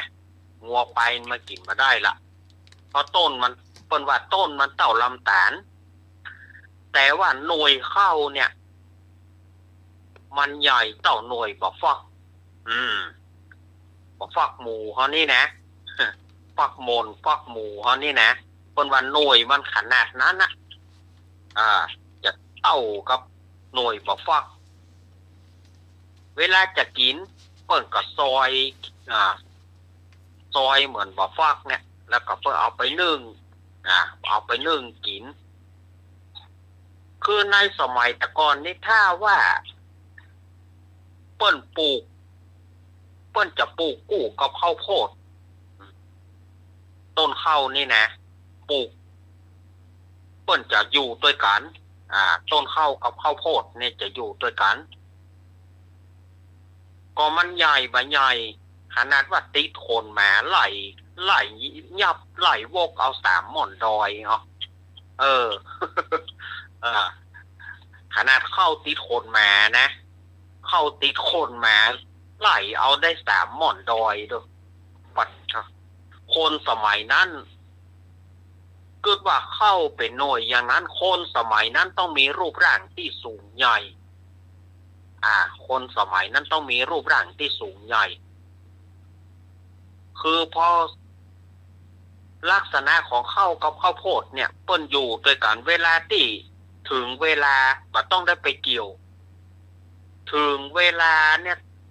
หน่วยข้าวกับข้าวโพดเปิ้นจะมาตัวกันจะมาสู่ยุ้งสู่ฉางสู่หลองของเจ้านาของเจ้านาเนี่ยบ่ต้องได้ไปเกี่ยวละบ่ต้องได้ไปเกี่ยวบ่ต้องได้ไปตีไปหยังละเข้าเปิ้นจะมาคนเดียวเปิ้นกับข้าวโพดอันนี้ตามคำเล่าโบราณเปิ้นว่าไว้นะแต่ก็ พ่อเหตุอันหยังท่านอาจารย์พ่อเหตุอันหยังอันนี้ญาติโยมเปิ้นถามมาเนอะว่าพ่อเหตุหยังอาจารย์บัดเดี๋ยวนี้เม็ดข้าวมันหยังมันถึงเหลว มันมีที่มาที่ไปอย่างนี้จากที่มันเคยเป็นหน่วย หน่วยใหญ่ๆเนี่ยเหตุไหนที่มันแหลวเตวเนี่ยบัดเดี๋ยวเนี่ยเม็ดข้าวเนาะมันแหลวเตวก็เพราะว่าหญ้าแม่ไม้มันแปลงหลองเข้าไปแล้วหลองเข้าหรือว่ายุ้งเข้าเนี่ยแปลให้อาจารย์สมัครฟังตัว อาจารย์สมัครอาจจะมาเข้าใจเขาว่าหลองเข้าเนี่ยหลองก็คือยุ้งเข้าหรือว่าฉางเข้าเนี่ยหญ้าแม่ไม้นี่มันแปลงหลองเข้ามันไปแล้วถึงเวลาเข้าสุกเข้ากับข้าวโพดเนี่ยเปิ้นก็กิ้งจากนามาสู่จะมาเข้าสู่หลองมันเนี่ยไม่นี่มันก็โคตรมันก็บันดาลโทสะมันก็เกลียดบุบเข้าเอาไม้บุบเข้าแล้วก็ด่าด้วยคำหยาบใครเข้าวอกเข้าหาปันไตมาหาป่อเท่ามึงอย่างเตื้อกูแปลงลองเข้าก็บาเลี้ยวไปบอกคือมึงมาเอกว่าบุบเข้าบุบแล้วยังบัดเตื้อว่ากรรมที่มันบ่สมควรว่ากรรมไต้เสื้อไต้ผ้าอันยังบ่ฮู้มันนะที่มันจะพรรณนานะลำพังแม่ไม้เนี่ยปากมันปิดอยู่แล้วเนาะสถาญาติโยม แม่ไม้ที่ผัวตายนี่นะ บางคนเนี่ยว่าแม่ห้างกับแม่ไม้คนเมืองเขานี่มันแยกกันนะแม่ห้างคำว่าแม่ห้างนี่หมายถึงผัวละเนาะแล้วก็แม่ไม้นี่หมายถึงผัวตายคนเมืองเขานี่ว่าแม่ไม้เนี่ยปากมันปิดว่าอย่าได้เป็นอย่างอันกำแจ้งกำดานี่นะว่าอย่าได้เป็นอย่างอันจะแต้บะแต้บอกหูเนออันนี้อาตมาบอกฟันธงนะเปิ้นเล่าคือเฮาฟังเฮาก็มันจะแต้บะแต้บอกว่าทีนี้เนี่ยแม่ไม้นี่มันแปลงลองเข้าไปแล้วเข้าก็กิ้งไปหามันพร้อมกับข้าวโพดมากับบุ๊บเข้าแล้วก็ด่ากรรมอย่างที่อาตมาว่านะกรรมที่มันบะตึกบะเต้าเนี่ยกรรมที่มันบะสมควรมันก็เอามาด่าทีนี้เข้ากับข้าวโพดเนี่ยมันก็เกิดฮ้อนขึ้นมามันแตกละเอียดเข้าก็เลยแตกละเอียดแล้วก็กับข้าวโพดเนี่ยแยกกันโดยปริยายเข้าก็เลยบอกว่าตั้งแต่นี้เป็นต้นไปถ้าสู่บ่ไปเกี่ยวกูก็จะเป็นสาทานเพื่อแกนกหนูเอาไปกินกูตึงบ่มาซ้ำกูมาจูที่บ้านที่จองเพื่อสู่บ่ยินดีสู่กับด่ากูแจ้งกูด้วยคำถ้อยคำหยาบๆคลายๆตั้งแต่นี้เป็นต้นไปกูกับข้าวโพดก็อยู่ด้วยกันมาได้จะต้องไปเมื่อสู่เอาไปปลูกก็ต้องไปปลูกคนตี้แล้วต่อเมื่อสู่เขาเมื่อกูสุกเหลืองแล้วสู่บ่ไปเกี่ยวจ่างสู่เตอะกูตึมมาถึงว่าสู่จะได้เกี่ยวแล้วสู่ต้องได้มัดต้องได้ฟาดทางเมืองเหนือเขานี่เขาว่าตีเข้าหรือว่าฟาดเข้านี่เนาะที่เขากำไม่หีบนั่นนะเขากำเอามัดไปฟ้อนนะมัดไปฟ้อนแล้วฟาดกับตารางนะบ่มนะสมัยก่อนม่วนนาตีเข้านี่นะโอ้โหม่วนเอาแป้งเข้าลูกลุมตัวอย่า มันกายเข้านะสมัยก่อนม่วนนะฮะเอาจุ่นฮะขว้างอย่าฮะกายฮะเปลือกมันสู่จะต้องได้ไปเกี่ยวสู่จะต้องได้ตีเมื่อตีแล้วสู่ก็ต้องได้เอามาตากแล้วสู่ก็ต้องเอาไปตำหรือว่าเอาไปสีแล้วสู่ก็ต้องได้ฟัดได้ไซหยกเข้าก็แจ้งไว้เหมือนกันนะสู่ต้องได้ฟัดต้องได้ไซอันไหนเข้าเปลือกอันไหนเข้าสารจะได้เท่าใดสู่จะต้องเสียหายไปจำนวนบ่น้อยถ้าเอากูไปตำหรือว่าเอากูไปสีแล้วเสร็จแล้วสู่ก็ต้องได้เอาไปแก้ถ้าเป็นข้าวนึ่งต้องเอาไปแก้แล้วก็ต้องนึ่ง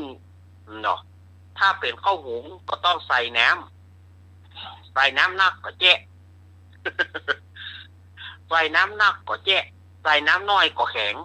ตามเรื่องสูตรแล้วแต่สติปัญญาสูเข้าบอกไว้ก็ตั้งแต่นั้นไปต้นมาเนี่ยคนเฮาก็เลยได้กินข้าวเม็ดแตกละเอียดแล้วก็ต้องผ่านกรรมวิธีต่างๆอย่างที่อาตมาเล่าไปตะกี้นะจะต้องได้ทำตามขั้นตอนกรรมวิธีต่างๆตึงตุกตึงยากนั่นนะที่เฮาก็ได้กินข้าวแบบสบายๆแล้วเนาะอย่าแม่ไม้เฮ้ยเนาะอยู่มันยุ่ง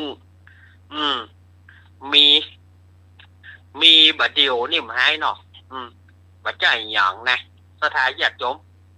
ขอบกอกซับเถียกรรมบะได้นะ เนาะอย่าแม่ไม้นี่นะถ้ามีอย่างบะเดียวนี่ขอบกอกลานหรือมันอย่าก เตอะเปิ่นมาฮื้อสบายแล้วก็ยังว่าบ่เตือณปัจจุบันเนี่ยเปลือกข้าวสมัยก่อนๆก็เลยมีที่พิพิธภัณฑ์ตังหลีกับวัดบ้านปางตังหลีกับวัดบ้านปางตังในเมืองกับวัดพระธาตุหริพุนชัยตังวัดพระธาตุสีจอมทองแต่ตังเชียงใหม่นี่จะมีวัดอันอย่างพ่องบ่ฮู้นี่อาตมาก็บ่กล้าฟันธงเนาะอันนี้เปลือกข้าวโบราณนะเพิ่นยังมีแต่บัดเดียวนี่มันก็อย่าโหดเหลือน้อยเดียวเท่ากันเนาะมันกี่เจนกี่ยุคกี่จัดกี่สมัยมาแล้วบ่ฮู้มันก็อย่าเหลือน้อยเดียว เปิ้นเอาทองคำเข้าปิดเดี๋ยวมันก็อย่าหันเป็นรูปทองคำติดนั่นน่ะกันเนาะเปลือกมันก็โหดหายไปหมดละก้าบัดเดียวนี่ก็มันที่เจนแล้วหมูนี่อันนี้ก็คือเปิ้นเล่ามาเปิ้นถามมาเรื่องประวัติของเขาแต่มาก็ได้เอามาเล่าใหม่ให้สถาญาติโยมได้ฟังเนอะแต่ข้อเท็จจริงมันจะเป็นอย่างไรนั้นเฮาก็บ่อาจจะรู้เพราะว่าเฮาก็เกิดมายุคหลังๆนี่เนาะเฮาก็บ่อาจจะรู้ได้เนาะสถาญาติโยมต่อไปก็เชิญโยมปี่ได้ดำเนินรายการลำดับต่อไปเนาะ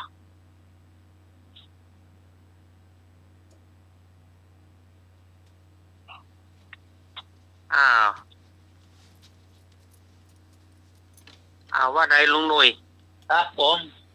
จบแล้วครับจบไปละ ไม่ต้องเดียวละน่ะยังไม่กดเดียวโอ้ไม่ให้มีแท้เนาะจ้าเนาะไม่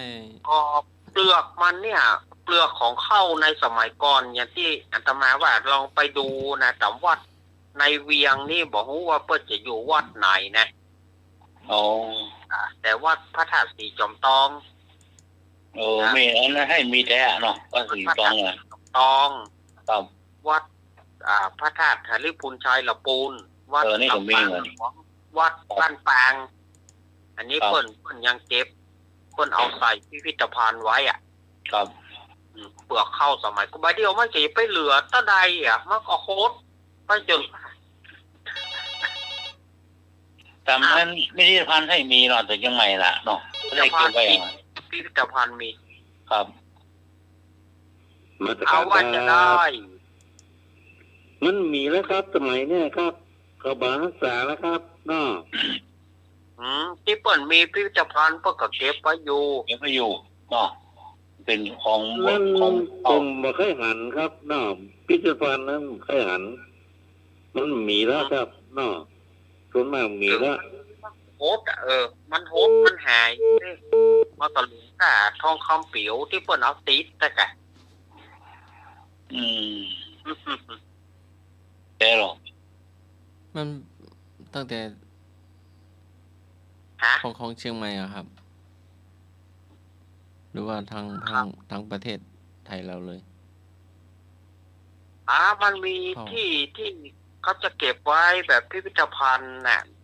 เปลือกข้าวโบราณน่ะมันจะมีอยู่ก่อนเป็นเม็ดใหญ่หรอเก็บไว้ครับก็จะเป็นในพิพิธภัณฑ์น่ะพิพิธภัณฑ์ของเก่าโบราณน่ะครับของโบราณน่ะเก็บไว้เป็นโล่งเป็นคันธงคันไทยเป็นพวกเนี้ยเป็นแหพวกเนี้ยเนาะอาจารย์เนาะครับของโบราณน่ะของเป็นไซเป็นเงี้ยเพื่อเก็บไว้รอก่อนน่ะเดี๋ยวนี้ก็เก็บไว้รอมีผู้คนเวลาอาจารย์คนน่ะแปลงคนนั่งนั่ง 3-4 คนเนี่ยนึ่งเข้าจะนึ่งจะได้ก็สมัยก่อนเขาบอกว่าก็เหมือนกับเรานึ่งฟักบีบเอากันครับเหมือนกับเรานึ่งฟักเรากินเหมือนกับฟักกับแปลงสมัยก่อนๆนะที่ในโบราณเขาบอกว่าอย่างนี้นะ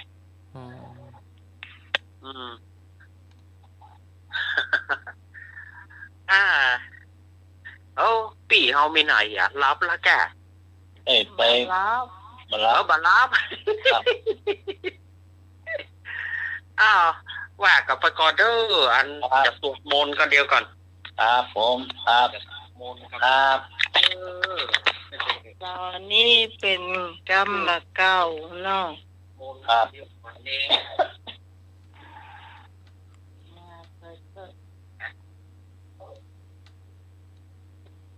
กรรมเก่า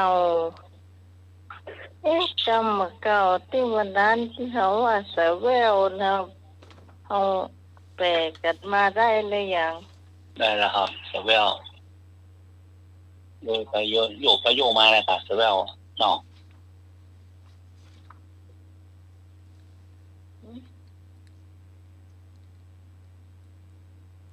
เซเวลกำเนี่ยกำมันเลยเกินนี่ยินเหรอเบิ้ลหายแล้วนะ อืม กำมาเก่าเนี่ยเพิกกระเดิกอ่ะ ก็นึกไปย่ำเอาไม้เหือนสารน่ะ งานถึงว่าเข้าใจเพิกกระเดิกอ่ะ ย่ำเอาไอ้ไม้มันบ่ได้ลองไว้ก็ ไม่ใช่ตัวเก่าเนาะ ย่ำแล้วมันดีเสียทางเราเนาะตา เปิดกัน ย่ำไม่ย่ำไม่เศร้าก็ไม่ สองก็ละไก่น่ะกะ อ้าว มันก็ย่ำใส่ต่างตาเก็กระเดกใส่หัวมันฮะ อย่างจะกระบกนะกันเนาะเพื่อ แต่ กระบก เขาคนเดียวลูกไอ้บ้าอยู่โคนเนี่ย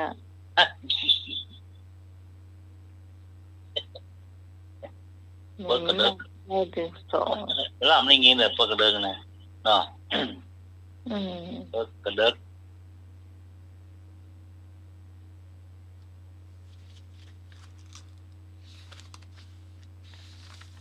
ขี้ข้างเนี่ยเนาะนี่ก็มาเก่าเนาะ เจ้า ขี้ข้าง มีไหนหนังสือเป็นเล่มไอ้หนุ่ยมีไหน ก็มี มีอยู่ ขออาจารย์ถือว่าเรามีของแอมมีของ แต่ แม่แดง ที่ นะ ไม่แดงเหอะ อะ ไม่แดงเหอะ เจ้ามี นั่นมันนั่นมันต้องมาก่อเนี่ยกะเหรอ มีอยู่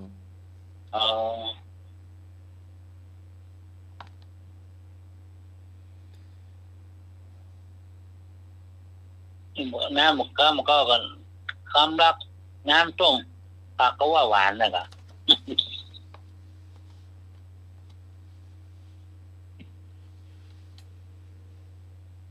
เท่าแก่ข้าวไม้เศร้าคำคุ้มเท่าแก่ข้าวไม้เศร้าล้ำคุ้ม เท่าแก่ข้าวไม่เศร้าล้ำคุ้ม เจ้า อันนี้ถ้าเฮ้น่ะไม่เข้าใจเนี่ยหมายความว่าคน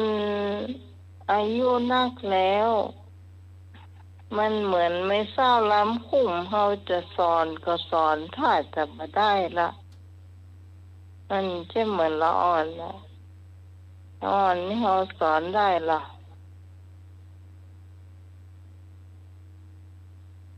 โมโหเนอะ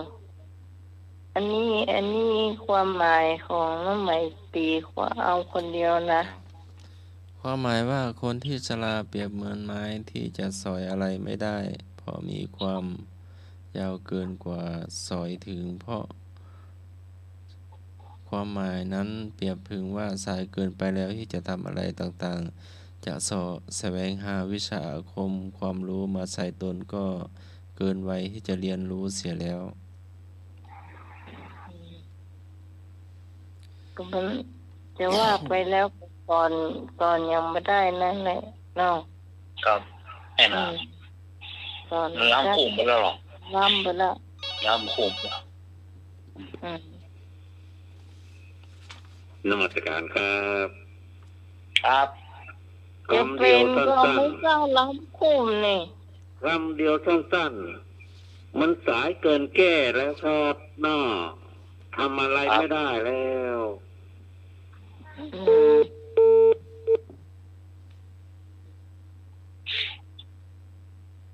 ได้สองคำแล้ว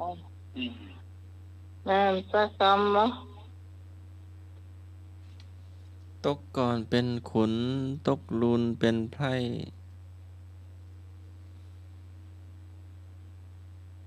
ตกก่อนเป็นคุณตกลูนเป็นไผ่อันนี้คนตกก่อนหมายถึงหรือว่าคนทำงานขยันอาจจะได้ดีได้ดีก่อนถ้าคนเกลียดค้านก็จะเป็นขี้ข้าเปิ่นไผ่เนี่ยคือขี้ข้าเป็นทาสอันนี้ทำไมแปลแบบนี้นะ แต่ว่าของหนังสือนี่บอกว่า เจ้าในหนังสือเนาะมาถึงก่อนจะได้เป็นถึงคุณนางมาทีหลังก็ไม่ได้เป็นอะไรนอกจากจะเป็นไพ่ธรรมดาเท่านั้นเพราะความหมายให้คนมีความขยันขันแข็งให้เล็บลิ่งขยันในตอนที่ยังมีโอกาสและไม่ปล่อยโอกาสให้ผ่านไปเพราะจะไม่ได้อะไรเลยก็ที่ทำไมแปลนี่ก็ถูกต้องอยู่เนาะ เจ้า มาธรรมดาเหมือนกันเลยหน่อยเนอะ แต่ใครหรือหรอก มาธรรมดาเหมือนกันเนอะ ตุกจะไปหนีมีจะไปอวด นั่นตุกจะไปหนีมันมีจะไปอวด โอ้ให้หน่อยเลย ครับ โบราณเขาว่าไว้น้ำขึ้นให้ลีกตักครับน้อเหมือนเดียวกันเนี่ยแหละครับน้อ น้ำขึ้นให้รีบจับ ตุกจะไปหนีมีจะไปอวดโยกให้หน่อยตีความแค่นี้ เอาคนตุกต้องสู้ลูกเจ้าคนเปิ้นเนี่ยลูกควายเขาหมีหรอกต้องลูกก่อนเขาลูกตีเขาลูกตีเอาต้องลูกตี3ตี4ก่อนเปิ้นเนี่ยก่อนเปิ้นอดเอาพยานขันแข็งเดี๋ยวปล่อยโอกาสเอาหมดเดี๋ยวไปเดี๋ยวอันนี้ไอ้หน่วยตีความเนาะ ครับ อันนี้น้องจะตีความ ครับ ตุกจะไปหนีหมายความว่าเขาตุกเขาก็อดเอา ครับ อดเอาบัดนี้หนี ครับ ขยันเอามันเอา ครับ มีจะไปอวดก็บอกควรจะไปอวดว่าโหตัวเก่านี่มีสร้อยเป็น20 บาท30 บาทเดี๋ยวก็มีคนมาปล้นมีเงินเป็น10 ล้าน20 ล้านใส่เนี่ยตู้เซฟอย่างไว้เนี่ย จะมีหรอคนกี่วันกำเดียว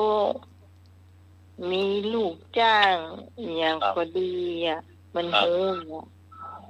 จ้างมันโหเสียหรอ มีหรอคนกี่วันมันโหสีของอย่างเฮาเก็บไว้เก็บ อดนี่อดเปิดโอ้โหโมเนี่ย นมัสการครับ ครับผม ตุ๊กก็อยู่ตามตุ๊กอะเนาะ ฮะ ไม่ ไม่ ได้ ได้ ตรง ใหญ่ นี้ก็เพิ่นอย่างเนาะเอาบ่ต้องไปแคร์เนาะครับ ลูกอยู่ต่อลูกถูกต้อง ทุกบดีหนีมีบดีอวดเนี่ย ครับ เป็นหนีที่ไหน บางคนก็ หนีหนีเจ้า คนก็มาสู้การสู้งานหนีอย่า หนีไปไหนอ๋อ สู้การบรรยากาศวันสองวันเขาคนก็คือเขาตอนไหนจะแบบ เบาล่ะคนก็สู้อย่างชีวิตคนเหมือนกันหรอกวันบุญไปเหมือนกันวนเริ่มแล้วบางคนก็สู้คนก็สู้อย่างถ้าสู้ก็มีอยู่ได้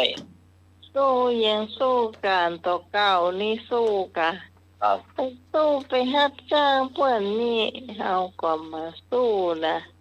มันก็ง่ายค่ะ เพื่อข้อตอนเดียว คน เปิด ที่มีเหมือนกันอ่ะ เปิ บาง ด คน ไป ก็ ฮับ พร้อม จ้างเพื่อข้อตอนเดียว ครับบางคนก็มดเชื่องกับลิงล่าล่ะ อยู่เลยอะค่ะเราต้องบุกบ้านเอาอย่างบางคนก็มีที่มีอย่างเพิ่งไปเพิ่งว้าวอะไรอย่างไหว การสมัครแต่ ภาวะเต็มครับ ครับผม ขับลาที่ว่า ฮะ ยัดการบะหมี่แห้งอีกนักแกงฟ้าหอมยัดการบะห โอ้ มี่แห้ง แต่ โอ้ อี เขา ก ทำ นั เขา ก ท่า แก ละ งแบบฟ้าหอม การนี่มันมีแค่หรอก โอ้ถวายแว่นด่ะ เด็ก เว แก ลาง เนี่ย กิน เข้า ข้าวเนี่ยเวลากินข้าวนายนึกเนาะลาบปีนี่แปลงโอ้ขลงเนาะ นี่เขาท่าเลยล่ะการมีแห้งกินแล้วแข่งไฟหาฟ้าห้องอ่ะโอ้โหเนี่ยการหนาวหน้าหน่อยแล้วห้องเจ็บเงา โอ้ พูดหน่อยแล้ว เนี่ยการเตือนนะเนี่ยเจ้าอยู่เนี่ยเราสกรรม ออกไปเอาหน้าหน่อยว่าหน่อย กำเดียวก็วายแล้วนะไปเถอะเดี๋ยวผูกก่อนถึงเวลากิน อย่าง ข้า นี้ ว เอาหน้ามันเหนียวใจอ่ะ พอถึงเวลากินข้าวแล้วแกงปลาแล่เหล่านี้จะอ้อนน่ะกันเนาะพี่ป้ากา พอยำจิ้มไก่อ่ะพอท่อ ผมว่าย ำจิ้มไก่ยำจิ้มไก่มันโคตรลายอ่ะแล้วเขาไปเอาปีมาสูนด้วยหรอปีแล้วขอซีกยำยังจิ้มไก่นะครับจริงๆไก่มันมีน้อยเดียวละแล้วเขาเอาปีมาสูนด้วยอ่ะซีกเส้นยังจิ้มไก่นี่โอ้มันเข้าเนี่ยการเขาเนี่ยการมาดิจุ่มนี่เลี้ยงที่ยำจิ้มไก่ไก่ไม่ไหนโมบานก็ไก่ปลอม มาตรการครับ ครับผม ปีกล้วยกับเรานะเนี่ยขอใส่ยำกินไก่เนี่ยโอ้ปีกล้วยอ่ะ ต่อ โอ้เหมาะขนาดเลยอะผมก็มากเหรอเนี่ย ครับ โอ้ ปีกล้วย อ นะ ร่อยขนาดเลยอะโอ้ก่อนหน้าหรออีกล้วยเนี่ยแต่น้ำหนักยำที่ไก่ที่อื่นได้ ผมมีอยู่ปีเนาะที่เขายำไก่ไปวาดฝ่ายหิน ครับ 8,000แท้มันตั้งยำที่ไก่ แต่ละสองกล้วยนะว่ะ เหมาะเอล่ะ ใส่ปีหรอ แค่มักแต่ไหน เพื่อใส่ปีนักๆเลยค่ะที่ไก่มันน้อยไก่มันแปลงไงก่อนนะคนหลายหรอเนี่ยคือมันน่ากับบอกพอละปีเขาแตนนะ ต้องหมื่นอ่ะ เหนียวต่อปีมาใส่ตัวตา มันเปาะมันฟื้นกันจ้ะ เขาก็ต้องบอกนะแก้มใส่ปีแห่หน่อยเฮีย แก้หรอกมันแก้กันปีนี้มันฝาดอ่ะแก้กัน โอ้จารย์สมัครแปลว่าใดแปล ฮะไม่แล้ว เห็นแล้ว มันแล้วคืออย่าง ถามว่า ตุ๊ก อะไรนะ ตุ๊กจะไปหนีอ่ะ ตุ๊กจะไปนี่กัน มีแล้วจะไปอวด เจอแล้วตุ๊กจะไปนี้มีจะไปอวด เมื่อยากจนแล้วอย่าพึ่งท้อถอยให้พยายามหา ให้สุดกำลังอย่าเกียจคร้านและเมื่อมั่งมีแล้วอย่าได้ทะนงตนอวดความมั่งมีนั้น เป็นสิ่งที่ไม่บังควรโบราณเตือนไว้กล่าวไว้ คนนี้ใส่เขี้ยวทองเขี้ยวเงินยี่วันข้าว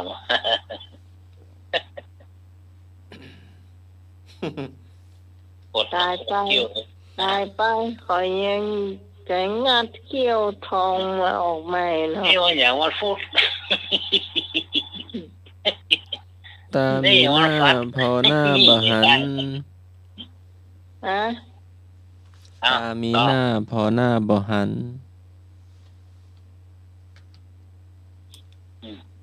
มีหน้าพอหน้าบานผู้ดังกะ โอ้แย่อย่างอ้อมเลยเหรอ หมายถึงดวงตามีบนใบหน้าแต่มองไม่เห็นใบหน้าของตนเองหรืออีก มี ความหมายหนึ่ง มีหน้าพอหน้าหวานนี่หรอ ดวงตาบนใบหน้าก็จริงอยู่ แต่ไม่เคยมองไปในเหตุการณ์ภายภาคหน้าเป็นคนที่จมอยู่กับความคิดเก่าๆที่ล้าสมัย มีหน้าว่ามีตา มีหน้าพอหน้าหวานนี่หรอ ตามีหน้าพอหน้าบาน อ๋อแปลตัวเก่าหรอตัวเก่าอ่ะ ไปเจียไปเจียตัวนี้จะขึ้นเหนียวได้น้อยเดียว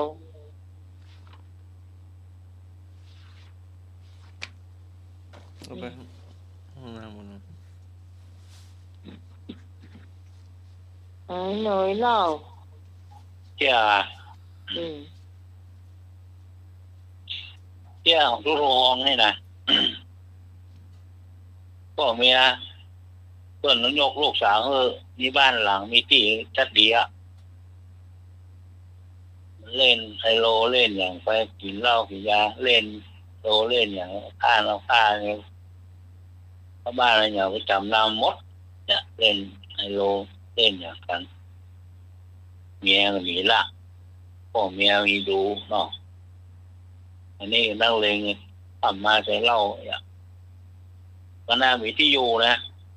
เพื่อนนะพ่อเมียก็มาอยู่กลางเงี้ยนั่นเอาผ้าเกลือมาใหญ่อะมันอยู่นอกกลางตื่นนอกคนเดียวมัน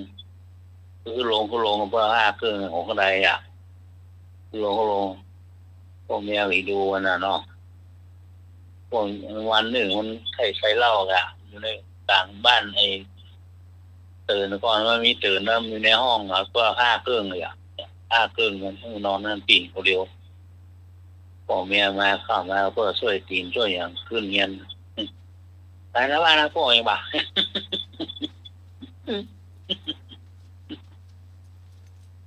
พ่อเมียไปขึ้นบ้านขึ้นอะไรมาอยู่อันในผ้าเสื้อผ้าเกลืองเลยอ่ะอยู่นั่นดาปุ่นนี่นะเนี่ยมองหูตัวเนี่ยมีที่อยู่แท้ๆนะโอดดีโอดซัวพอขึ้นบ้านมาขายหน้าบ้านนะพ่ออย่างนี้หรอด่าพ่อเมีย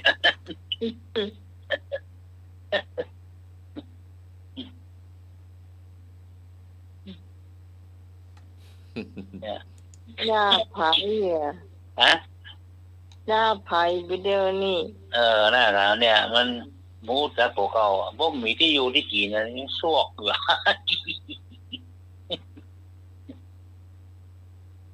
เพิ่นนี่ดูโยนกลางเตือนได้อ่ะนอกเตือนเพื่อห้าเครื่องเนี่ย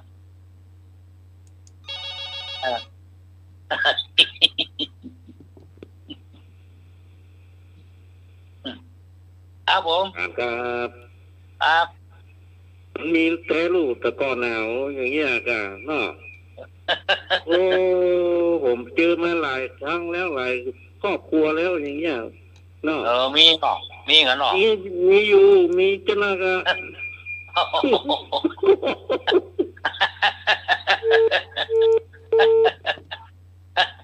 ตัวผมมีที่อยู่ที่กินนะพุ่นด่าพุ่นอยู่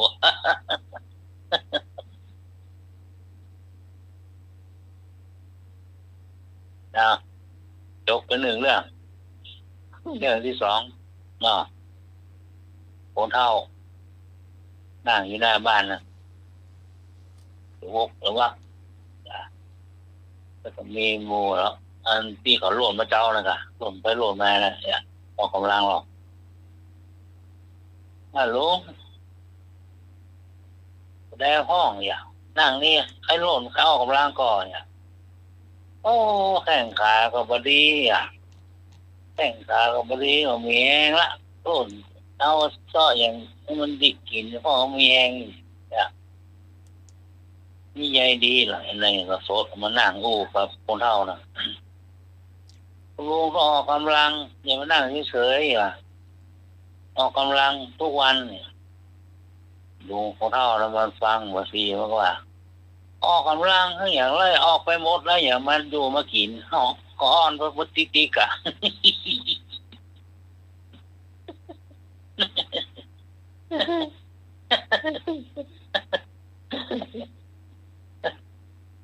บอกว่าออกกำลังออกไปหมดแล้วก็อ้อนไปตีกะงี้ไม่แข็งแรงอย่างนี้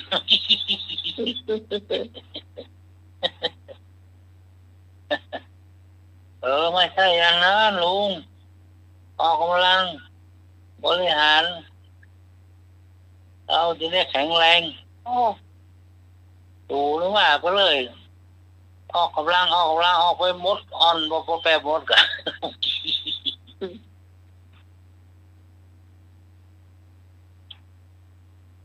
เนี่ยโอ้โหเลย มันคนละภาษา คนอื่นอยู่ในบ้านพ่อเมียแท้อยู่กลางตื่นเพื่ออ้าเก้อเฮ้ยซวกอยู่ พวกมีที่อยู่ที่กินนั่นแหละอ่ะซวกอยู่อ่ะ นั่นแล้วอะไรเนาะ เราอะไรวะ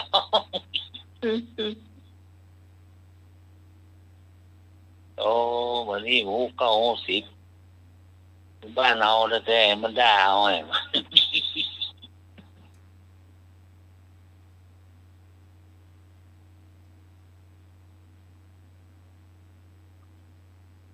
จะสมัครมีก็เชี่ย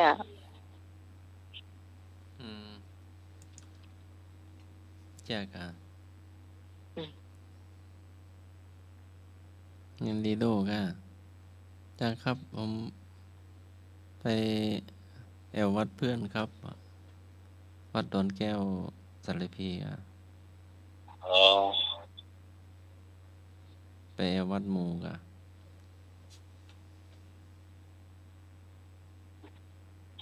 ดีไปมาละบ้านเนาะลาหลวงพ่อหนุ่มลาพ่อเจ้าวาดนึ่ง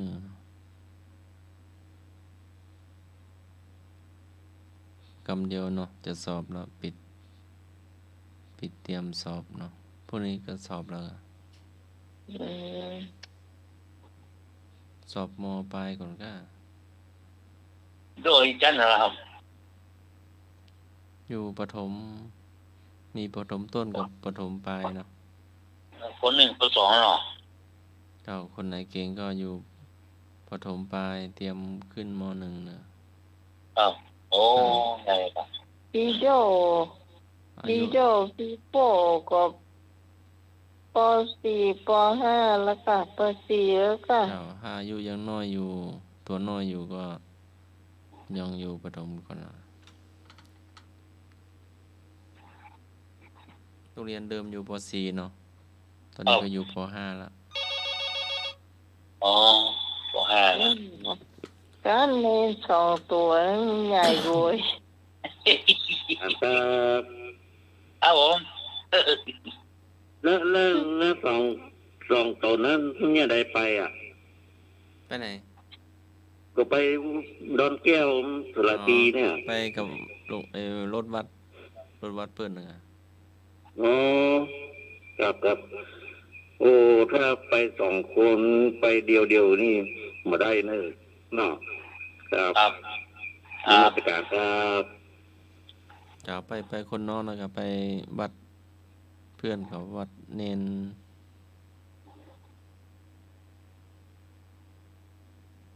เป็นเนนน้อยเหมือนกันนะ โรงเรียนเดียวกันเนาะ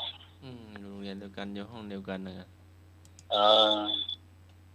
ไอ้ตัวแมววัดคนเนาะ ถ้าไปเอาใครไปเอาวัดเพื่อนนะครับ ตัก3 รู้จักได้ดีล่ะสังคมเนาะรู้จักหมู่เข้าจุงสังคม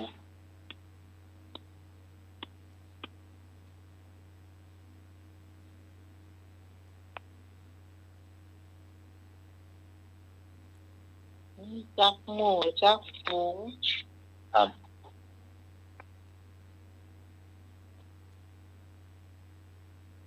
สังคมเนาะสังคมเล็กๆน้อยๆผูกพัน ก็ รูปสัมพันธ์ เพื่อนนะเนาะ ครับรูปสัมพันธ์ เพื่อนร่วมสุขร่วมทุกข์เนาะ ครับ โอ้อยู่ในผ้าเหลืองแล้วดีแล้วสุดยอดอ่ะอ๋อสบาย เจ้าจบไปเรื่องหนึงเนาะแถมเรื่องก็ไลน์มาเนาะตอนนี้ยังไม่ว่างเน้อเลื่อนประชุมเน้อยังไม่ว่างการงานนักเนาะ รวยๆเนี่ย เลื่อนยังไม่มีกำหนดเน้อว่ะ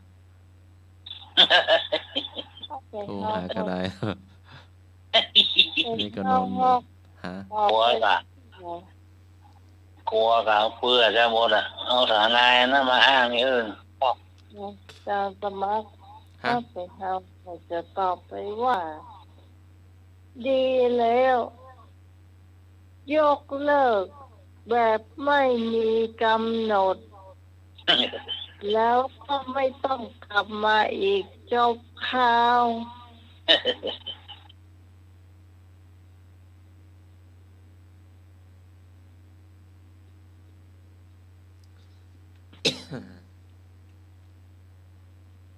มาวางแผนเนี่ยโซลาร์เซลล์เมินจะซีกันหมดอะ เนี่ยกอง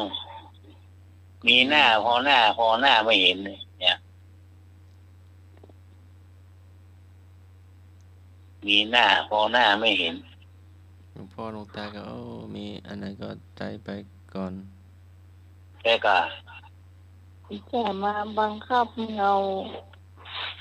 บารมีสร้างบารมีสร้างบารมีเขาก็สร้างตะวันนะบารมีทุกปีเขาก็สร้างเจ้าว่าเขาสร้าง แล้วมีก็มีเหรอ สร้าง เอา ทุกปี มาแม่หรอกมาแม่ก็มีเราบารมีอ่ะ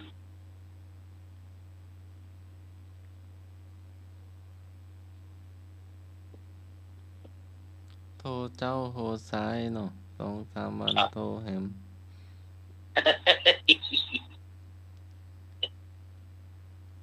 สร้างบารมีตัวกันเน้อบ่มีก็เซาะ หรอก บ่มาก็หา กวางว่าก็มาลูกแบบนี้หูเลยปอกหลอกแน่นอนชัวร์เนี่ย ครับ พอไปเปิดบัญชีปุ๊บ ระวังเตอะเจอบิ๊กเต่าแน่นอน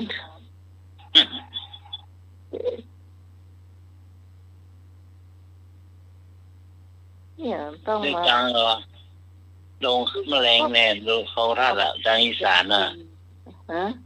ทางอีสานนะเขาไปจุคนเท่าอ่ะฝากเงิน1,000น่ะได้เงินเป็นล้านเนี่ยจุเขาไปจุคนเท่าลงอีสานกว่า โอ้ คนเท่ามึง กำไพ ก็คนละอ่อนเนาะ ครับ คนเท่าก็เหมือนละอ่อนนะ เงิน เจ้า เที่ยว ถูกง่าย พันได้เงินเป็นล้านนี่อ่ะ คน สะสมไว้อ่ะ อืม ให้โอนให้กดลิงก์ให้สปานเนาะ ครับ กรรมการครับ ครับผม กรรมใดใครก่อคนนั้นก็รับกรรมไปคนเดียวเถอะมันตายไปแล้วมันเป็นรับกรรมคนเดียวมันนะจ้างมันเถอะ โอ้โหแน่น คน อน เท่าเพิ่นบ่ฮู้เนาะละอ่อนเพิ่นบ่ฮู้ โอ้ย โดนเจ้าหน้าที่ทางอีสานนี่ดูคนเท่าเรียนร้อนอ่ะ เฝ้า มั บ้าน น มา คนเดีย เมื่ ว อวันน่ะ มาเมื่อวันคนเท่าเฝ้าบ้านนะเนาะ เมื่อวานลูกหลานบ่อยู่ นะเอ้ย พันสาร มีพระจาก็มีอ่ะเข้าไปตีสนิทว่าอยาก ครั้งนี้มันจะต้องให้ลูกหลานอยู่ตัวก็เหมือนที่แม่จันทา อ อู้ ยากการ ฟัง งานนะไม่ได้อยู่กับแม่ ที่แม่จันทาอู้ฟังอ่ะ ที่หลานเพิ่นนั้นอยู่ในห้องแต่มีคนโทรศัพท์มาบอกว่าโดนรถชนรถเสียว่ารถชนแล้วก็ทีนี้เสี่ยงก้ารถไปประมาณ60,000พอโอนสตางค์มาให้กรรมอย่าแล้วทีนี้ก็จะโอนเฮือละว่ากำเดียวก่อนก็เดียวก่อนจะโอนเฮือมันก็มีความโชคดีอยู่พ่องเนาะเรียนไอ้น้องคนนั้นเดียวออกมาโอ้แต่ว่ารถเสียรถรู้เพียง60,000แล้วกลัวจะโอนสตางค์เฮือใช่แยกกับผมอยู่บ้านเนี่ยนั่นน่ะอันนี้แปลงเสียงนะแปลงเสียงเหมือนเนี่ยมีตัวเนี่ยต้องระมัดระวังให้ดีคนอื่นต้องหาวันเกิดก้อย เนี่ยมันจะต้องถามก่อนว่าแม่นหลานเขาก็แม่นลูกเขาก็อย่า ต้องถามวันเกิดวันหยัง ใช้ AI ส่วนนี้เนาะ ครับ ตัวนี้ใช้ AI เสียงเหมือนลูกเหมือนเนี่ย มีนักเทศรอที่มันโทรหาพ่อน่ะไม่ยิงอ่ะโทรหาพ่อเงิน30,000อ่ะพ่ออยู่ไหนในบ้านเนี่ยขอรบกวนพ่อโอนเงินให้หนู30,000เรื่องด่วนเนี่ยเสียงเหมือนลูกนะคนเฒ่านะคนนี่มาบ้านนี่โทรมาเข้าใจว่าก็หนูเกิดวันที่เท่าไหร่หนูจำได้ไหมเกี่ยพ่อเรื่องมากโอนคุยเรื่องนู้นเรื่องนี้หนูก็มีเวลาจะตอบต้องบอกก่อนเกิดวันที่เท่าไหร่เดือนอะไรก็เหมือนว่าได้สักอย่างวัดแบ่งโคตรตางโทรศัพท์อย่างเงี้ยเดี๋ยวโทรมาหมอยังถามเกิดวันที่เท่าไหร่เดือนอะไรผมตอบมาได้ปูนั่นกับโอนี่ปูเท่านะถ้าเป็นลูกมันบอก ลูกต้องบอกเดือนนั้นวันที่นั้นเนี่ย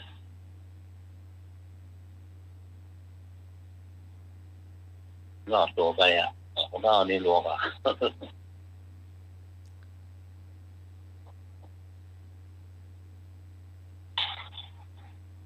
มันมีหลายอย่างที่เราเช็คได้ ครับ มีชื่อแต่แล้วก็มีชื่อสร้อย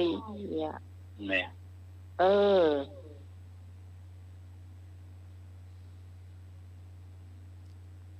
อันเนี้ยที่เราเช็คได้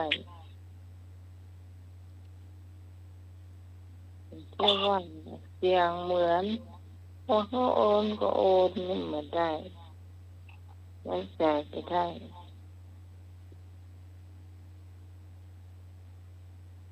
มาทำอย่างอ้อมมาเลยมาไอ้เรื่องนี้ก็ เลิกมีก็อย่างอ้อนะว่าควายน้ำหน้ามอมาเตอคนนะ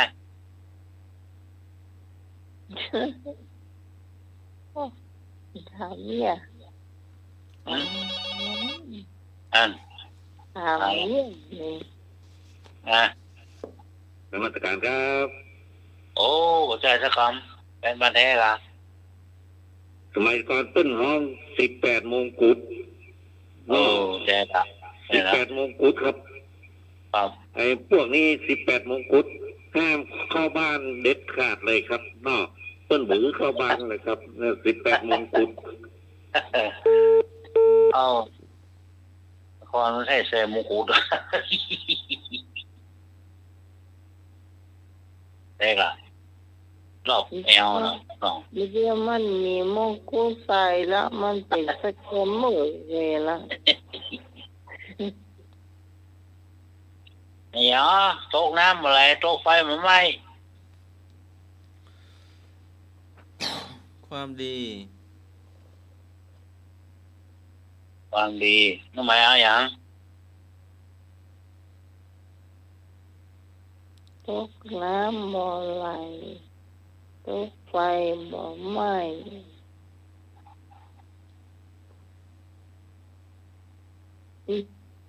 ไอ้อะ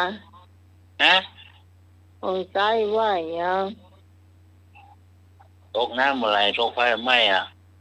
อาจจะบอกว่าความดีอ่ะหมายว่าใด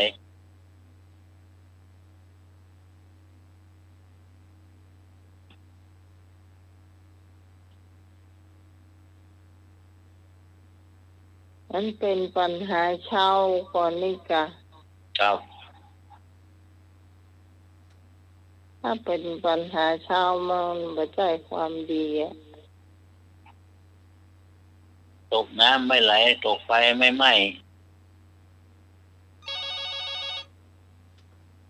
ครับ เนาะ ครับผม ขอตอบว่าเงาแม่ก็ครับเงาตัวเขา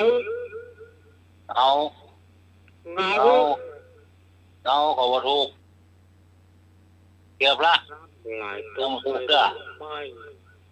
ครับไฟไหม้ตกน้ำเมื่อไหร่ตกไฟไม่ไหม้อ่ะ ผมคิดว่าเป็นเงาเลยนะเงา เอาเนาะเอาอยู่ใกล้ไฟได้ละฮ้อนอย่า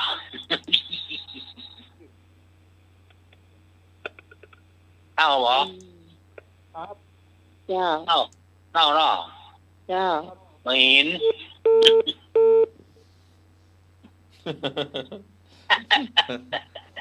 โอ้จางสมัครเอาไปหินก้อนนั่นเนาะเอามาบุบเอามาสักคำจ้ะ เอาเรื่องมาเรื่องเอาอย่างพ้อง ตกน้ำอะไรตกไฟบ่ไหม้ มาเรื่องมา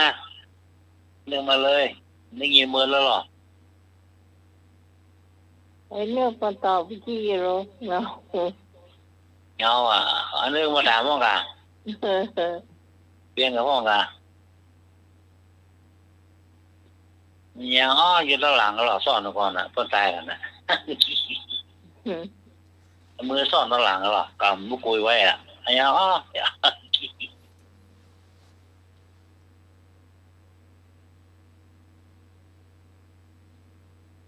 ย่างอ้อคมเหมือนมีดมีครึ่งซีกเหมือนพระจันทร์คมเหมือนมีดมีครึ่งซีกเหมือนวงพระจันทร์ ครับมาเลย เกี่ยวเกี่ยว ครับ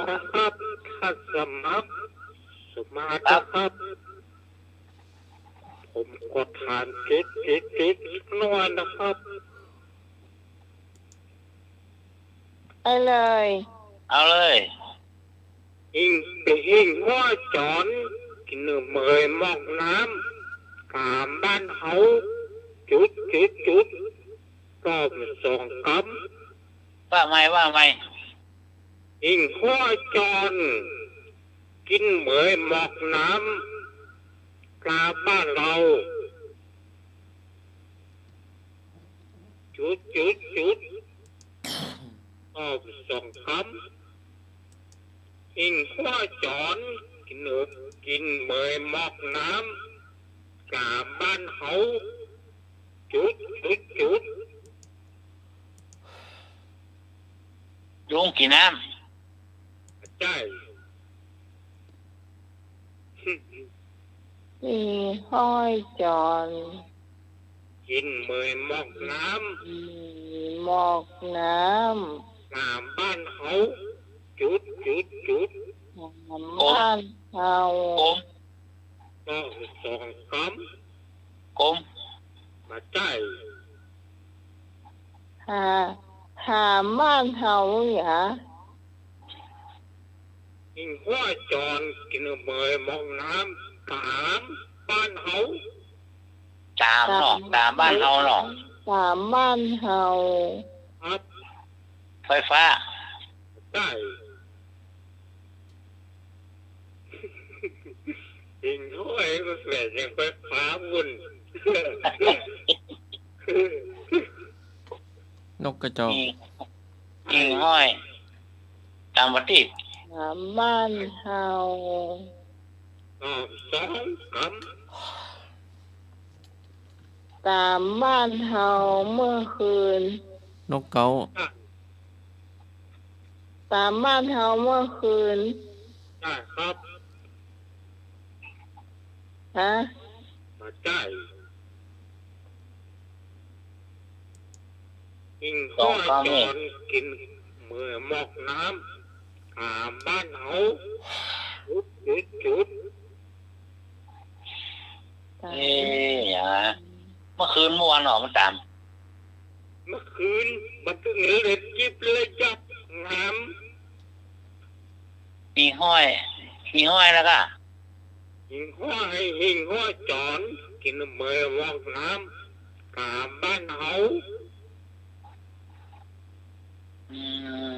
เลี้ยงไข่กับหัวใจหรอก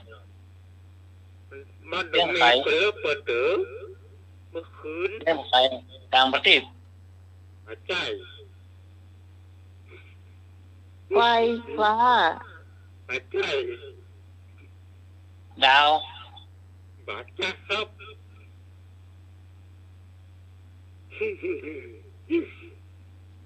ของใจเลยล่ะของใจเลยล่ะ มองน้ จ ำบ้านเขา ำตามบ้านเฮา เพิ่งมีเปิดเมื่อคืน ฮะ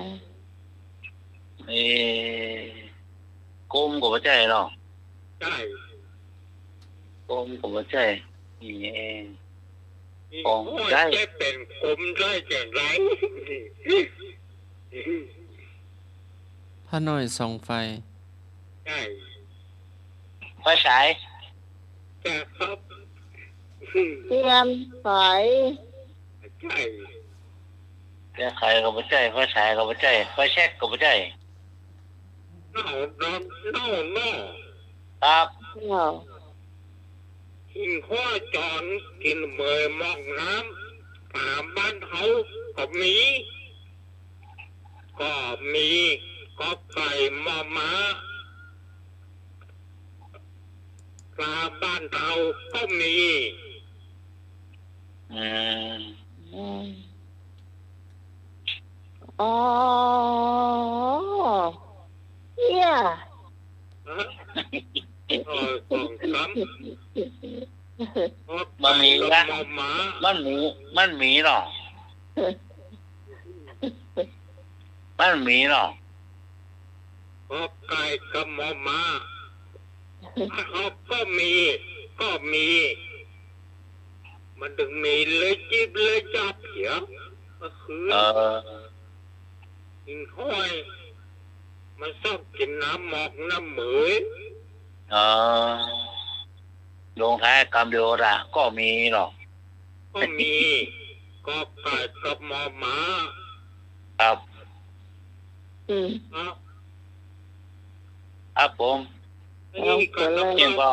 อ๋อ เองก็ เนี่ยไอ้เนาะ มีอย่างเดียว เดี๋ยวหรอก เดียวอย่าง ครับ เดียวเกินเดียวก็จะคอยตอบเนอะถ้าไผตอบมาได้ไอ้นึกก็ตอบเนอะ ถ้าผมตอบได้ก็จะตอบถ้าตอบไม่ได้ก็จะฟัง เอามาได้เลยรับอะไรอีกอ่ะ ฟังฟังฟังเปิ้นตอบกันเนาะ ตอบได้หวยเลยตอบได้หวยคุ้มกับลุมอะไรอีกอ่ะ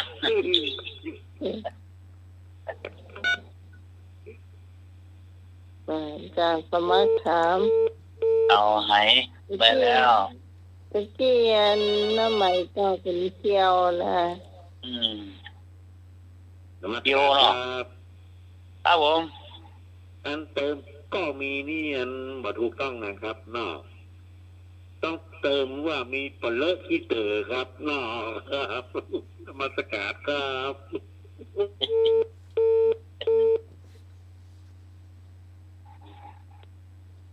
มันเป็นกรรมของจองอย่าไอ้ อืม อืม เอาป้องจอง กรรมของจอง เคี้ยวถูกอ่ะอาจารย์สมัคร ฮะ เคี้ยวถูกอ่ะ ทำนะ ที่อาจารย์สมัครถามจ้ะ ถามว่าจะอะไรนะ มอเคี้ยวอ่ะมอเหมือน คมเหมือนมีดมีครึ่งซีกเหมือนวงพระจันทร์ ครับ ทำไมตองว่าเขียว เฉลยเขี้ยว ฮะ เคี้ยวเคี้ยว เที่ยว เคี้ยว เขี้ยวเขี้ยวเข้าเนาะ อ๋อเคี้ยว เขี้ยว เที่ยว แม่งอ่ะแม่ง เขี้ยว เที่ยวกินข้าวนะกะ เขี้ยวเขี้ยวเขี้ยวให้กินข้าวน่ะเคี้ยวข้าวน่ะ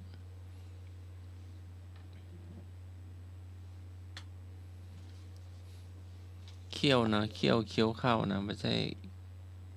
เคี้ยวข้าวนะ เคี้ยวเข้าเนาะ เจ้า อ๋อ อ๋อฟันนะกันเนาะ วันเนี่ย เจ้า เอามาใหม่เลย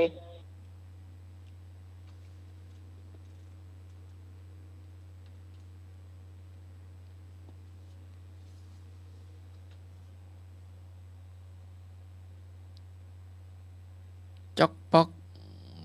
อยู่กลางคันนาสีตีนเที่ยวมาหายแชบ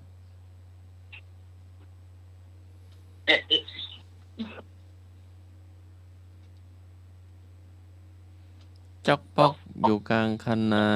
สีตีนเที่ยวมาหายแซ ใช่ บ แซ่บ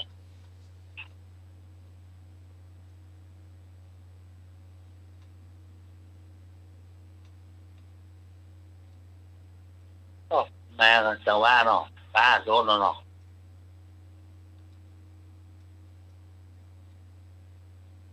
หาตั้งนานเพิ่งเจอเลยเหรอ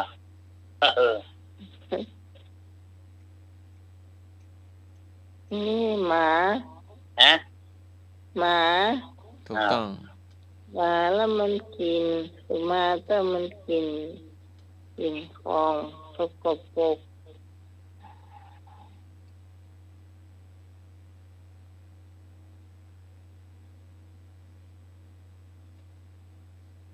แม่นเหรอ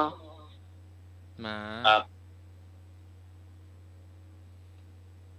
แม่นก็ หมาตอบว่าหมาคำเดียว อืม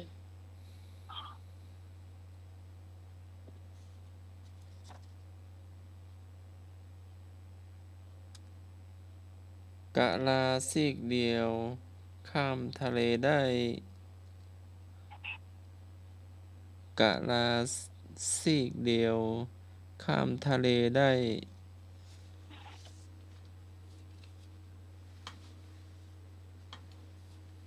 กะลา พระจันทร์ ถูกต้อง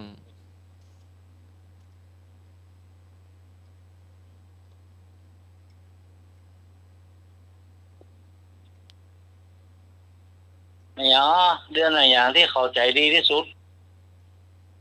เดือนกุมภานี่อ่ะ หืม กุมภานะ เข้าใจดีที่สุดนะ มันมีก็เปิดวัน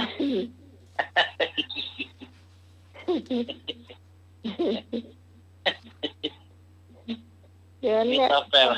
เจ็ด มันมีซาแปดวันก็เดือนบอกอย่างเหรอ โอ้อันนั้นแล้วแต่เลยอ่ะเอามันออกลูก 8 วันแท้หมอออกอ่ะ ไปทวงเจ้านายหน่อยอ่ะ เข้าใจดีเราเรียนนะเรียนออกเงินเดือนออกเนี่ยออกเรียนออกไปช้อปปิ้ง ชอบซื้อเตียวสัก2-3 ตัวบอกนายหรอ แม่ใจไปลูกไปบ่ปิกมา ลูกของ ถูกต้อง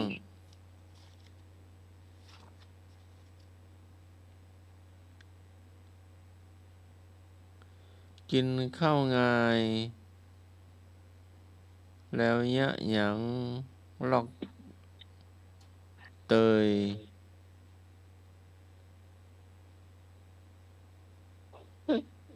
อันนี้มันต้องเปลี่ยนคำผูกแน่ เขาไงบ่เลิศนอนเตือนนะกะนอนเตือนเนาะข้าวอะไรเยี่ยหลังก็ว่าให้ตื่นห้องก็ต่อเยี่ยหลังต้องไงเดือนหลัง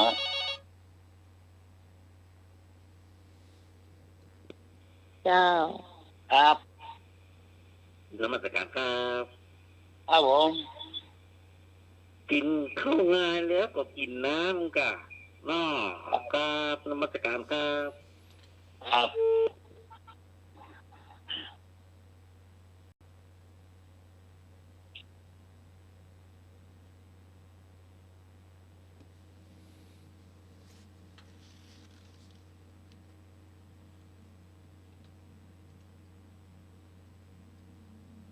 เดี๋ยวเวลาจะใช้ง้างขาออก แว่นตา หน้าตาเนาะไอ้ยังตีมาดังยองดัง แว่นตา ไอ้ยังพ่อใกล้มาหันพ่อไก่หัน แว่นตานะคะ ไอ้ยังพ่อใกล้มาหันพ่อไก่หัน ออกใต้มหันต์ พ่อไก่หัน ออกใต้มหันต์พ่อไก่หัน ครับ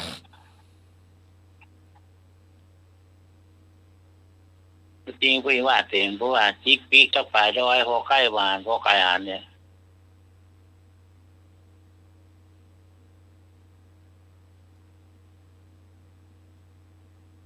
เนี่ย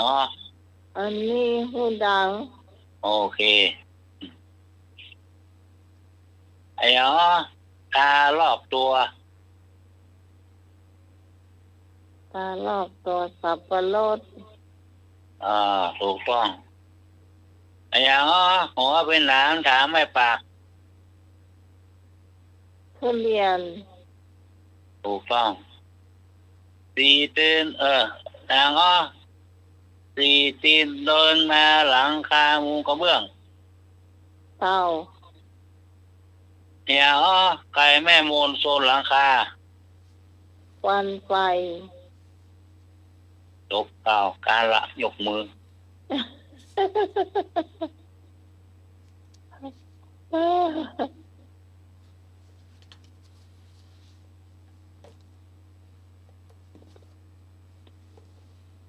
เนี่ยอ๋อเปิดกระบอกรับก็ไม่ได้ตัวไอ้ตีออก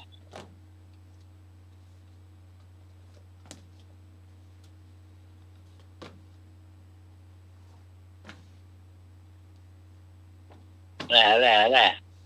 ไม่เชื่ออย่าง เปิดกดได้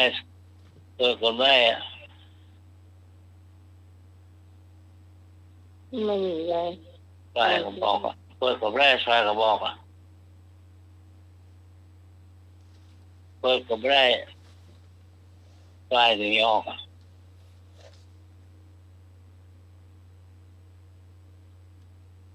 เปิ เป็ ด น กดได้ วิทยา ครับเปิดกดได้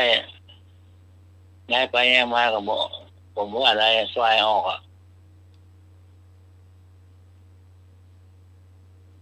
เป็นอย่าง อย่างออก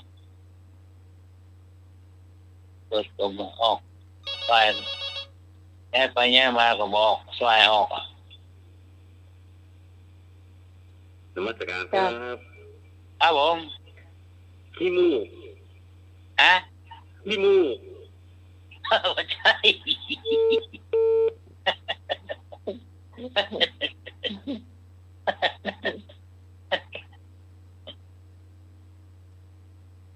เปิดก็มาได้ เปิดก็มันออก เปิดก็ไม่ได้ เปิดก็บอก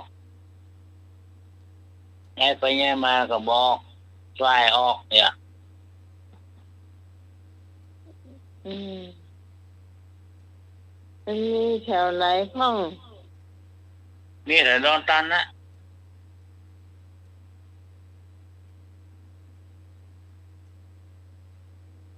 บ้านน้องมีอ่ะ แปดวันนะนะไม่ไกลไม่ไกล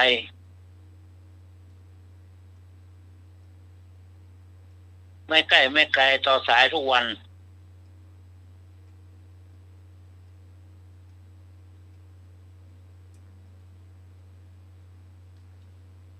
โทรศัพท์ เน่าแล้วเหรอ วิทยุนาดาว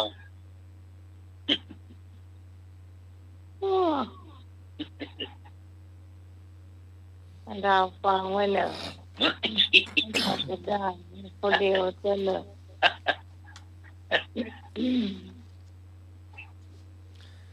กินข้าวง่ายยะหยังลอกเตย อีกไงอย่างหลอกเลยอ่ะขี้ค้าน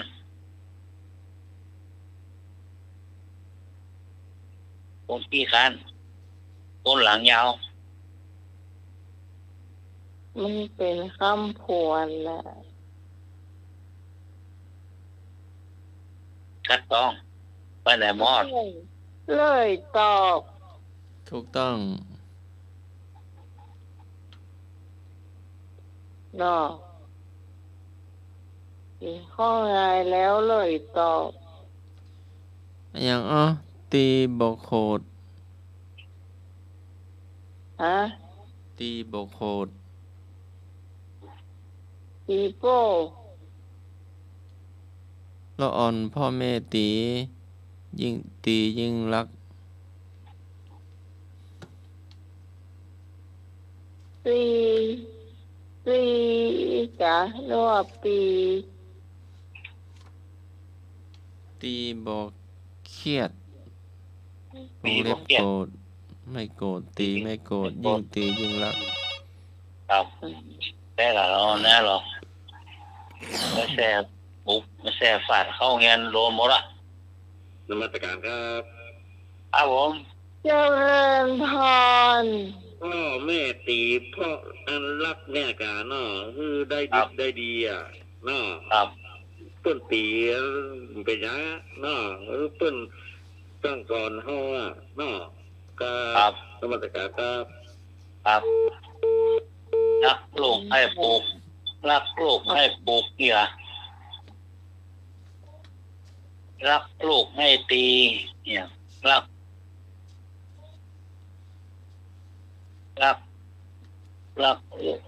หัวให้ปลูกรักลูกให้ตีเนี่ยเนาะ คำถามสุดท้าย เนี่ยเข้าก็ดังออกก็ดัง ฮะ ประตูวัดดอนตัน ถูกต้อง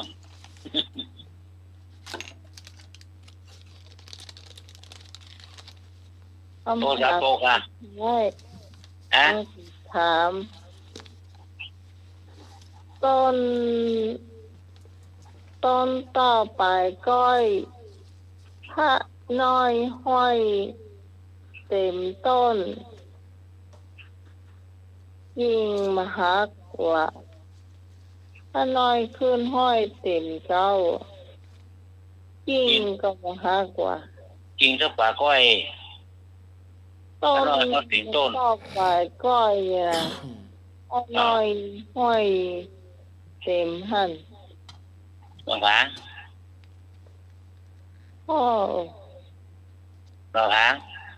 ป่าไก่นึกตอบเลยนึกใจแน่ แสง ป่าไก่ มะยม ก้มต่อไปก้อยพระน้อยห้อยเต็มหันเต็มมหัก มะยม ใจจะใจ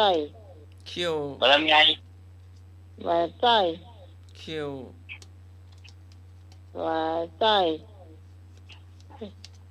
คำถามสุดท้ายสำหรับคืนนี้ นี่เนาะ ให้ตอบได้ตอบมาเลย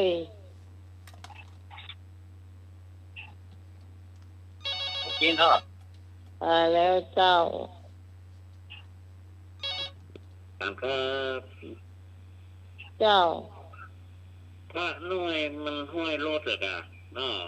รถเต็มแล้วนะกะเนาะพระน้อยอ่ะ ป่าต้อง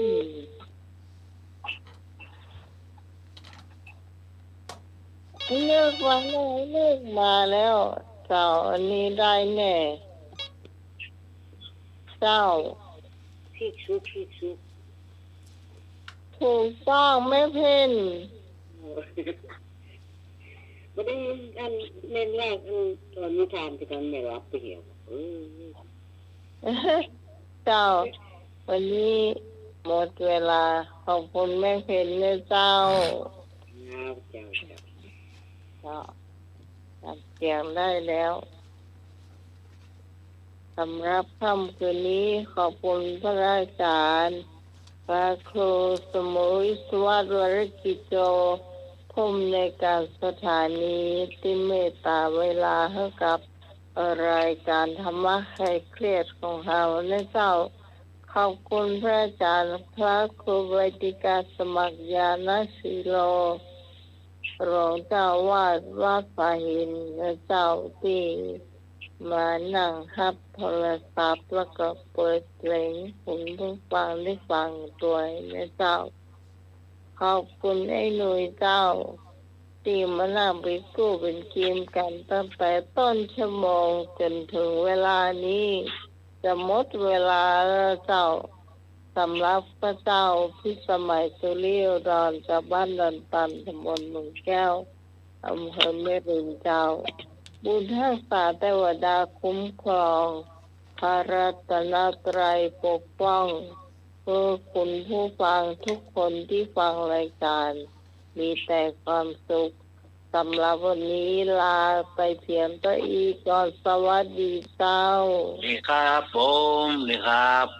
ครับ มนต์จากสมัครเจ้า ปาปามิตเตวิวัตเชตวาพระเชยยุตตมะบุคคะเลโอวาเทจัสสะติเถยะปัตเถนะโตอัจจรังสุขัง ผู้ปรารถนาความสุขที่มั่นคงพึงเว้นมิตรชั่วที่พึงเว้นมิตรชั่วเสีย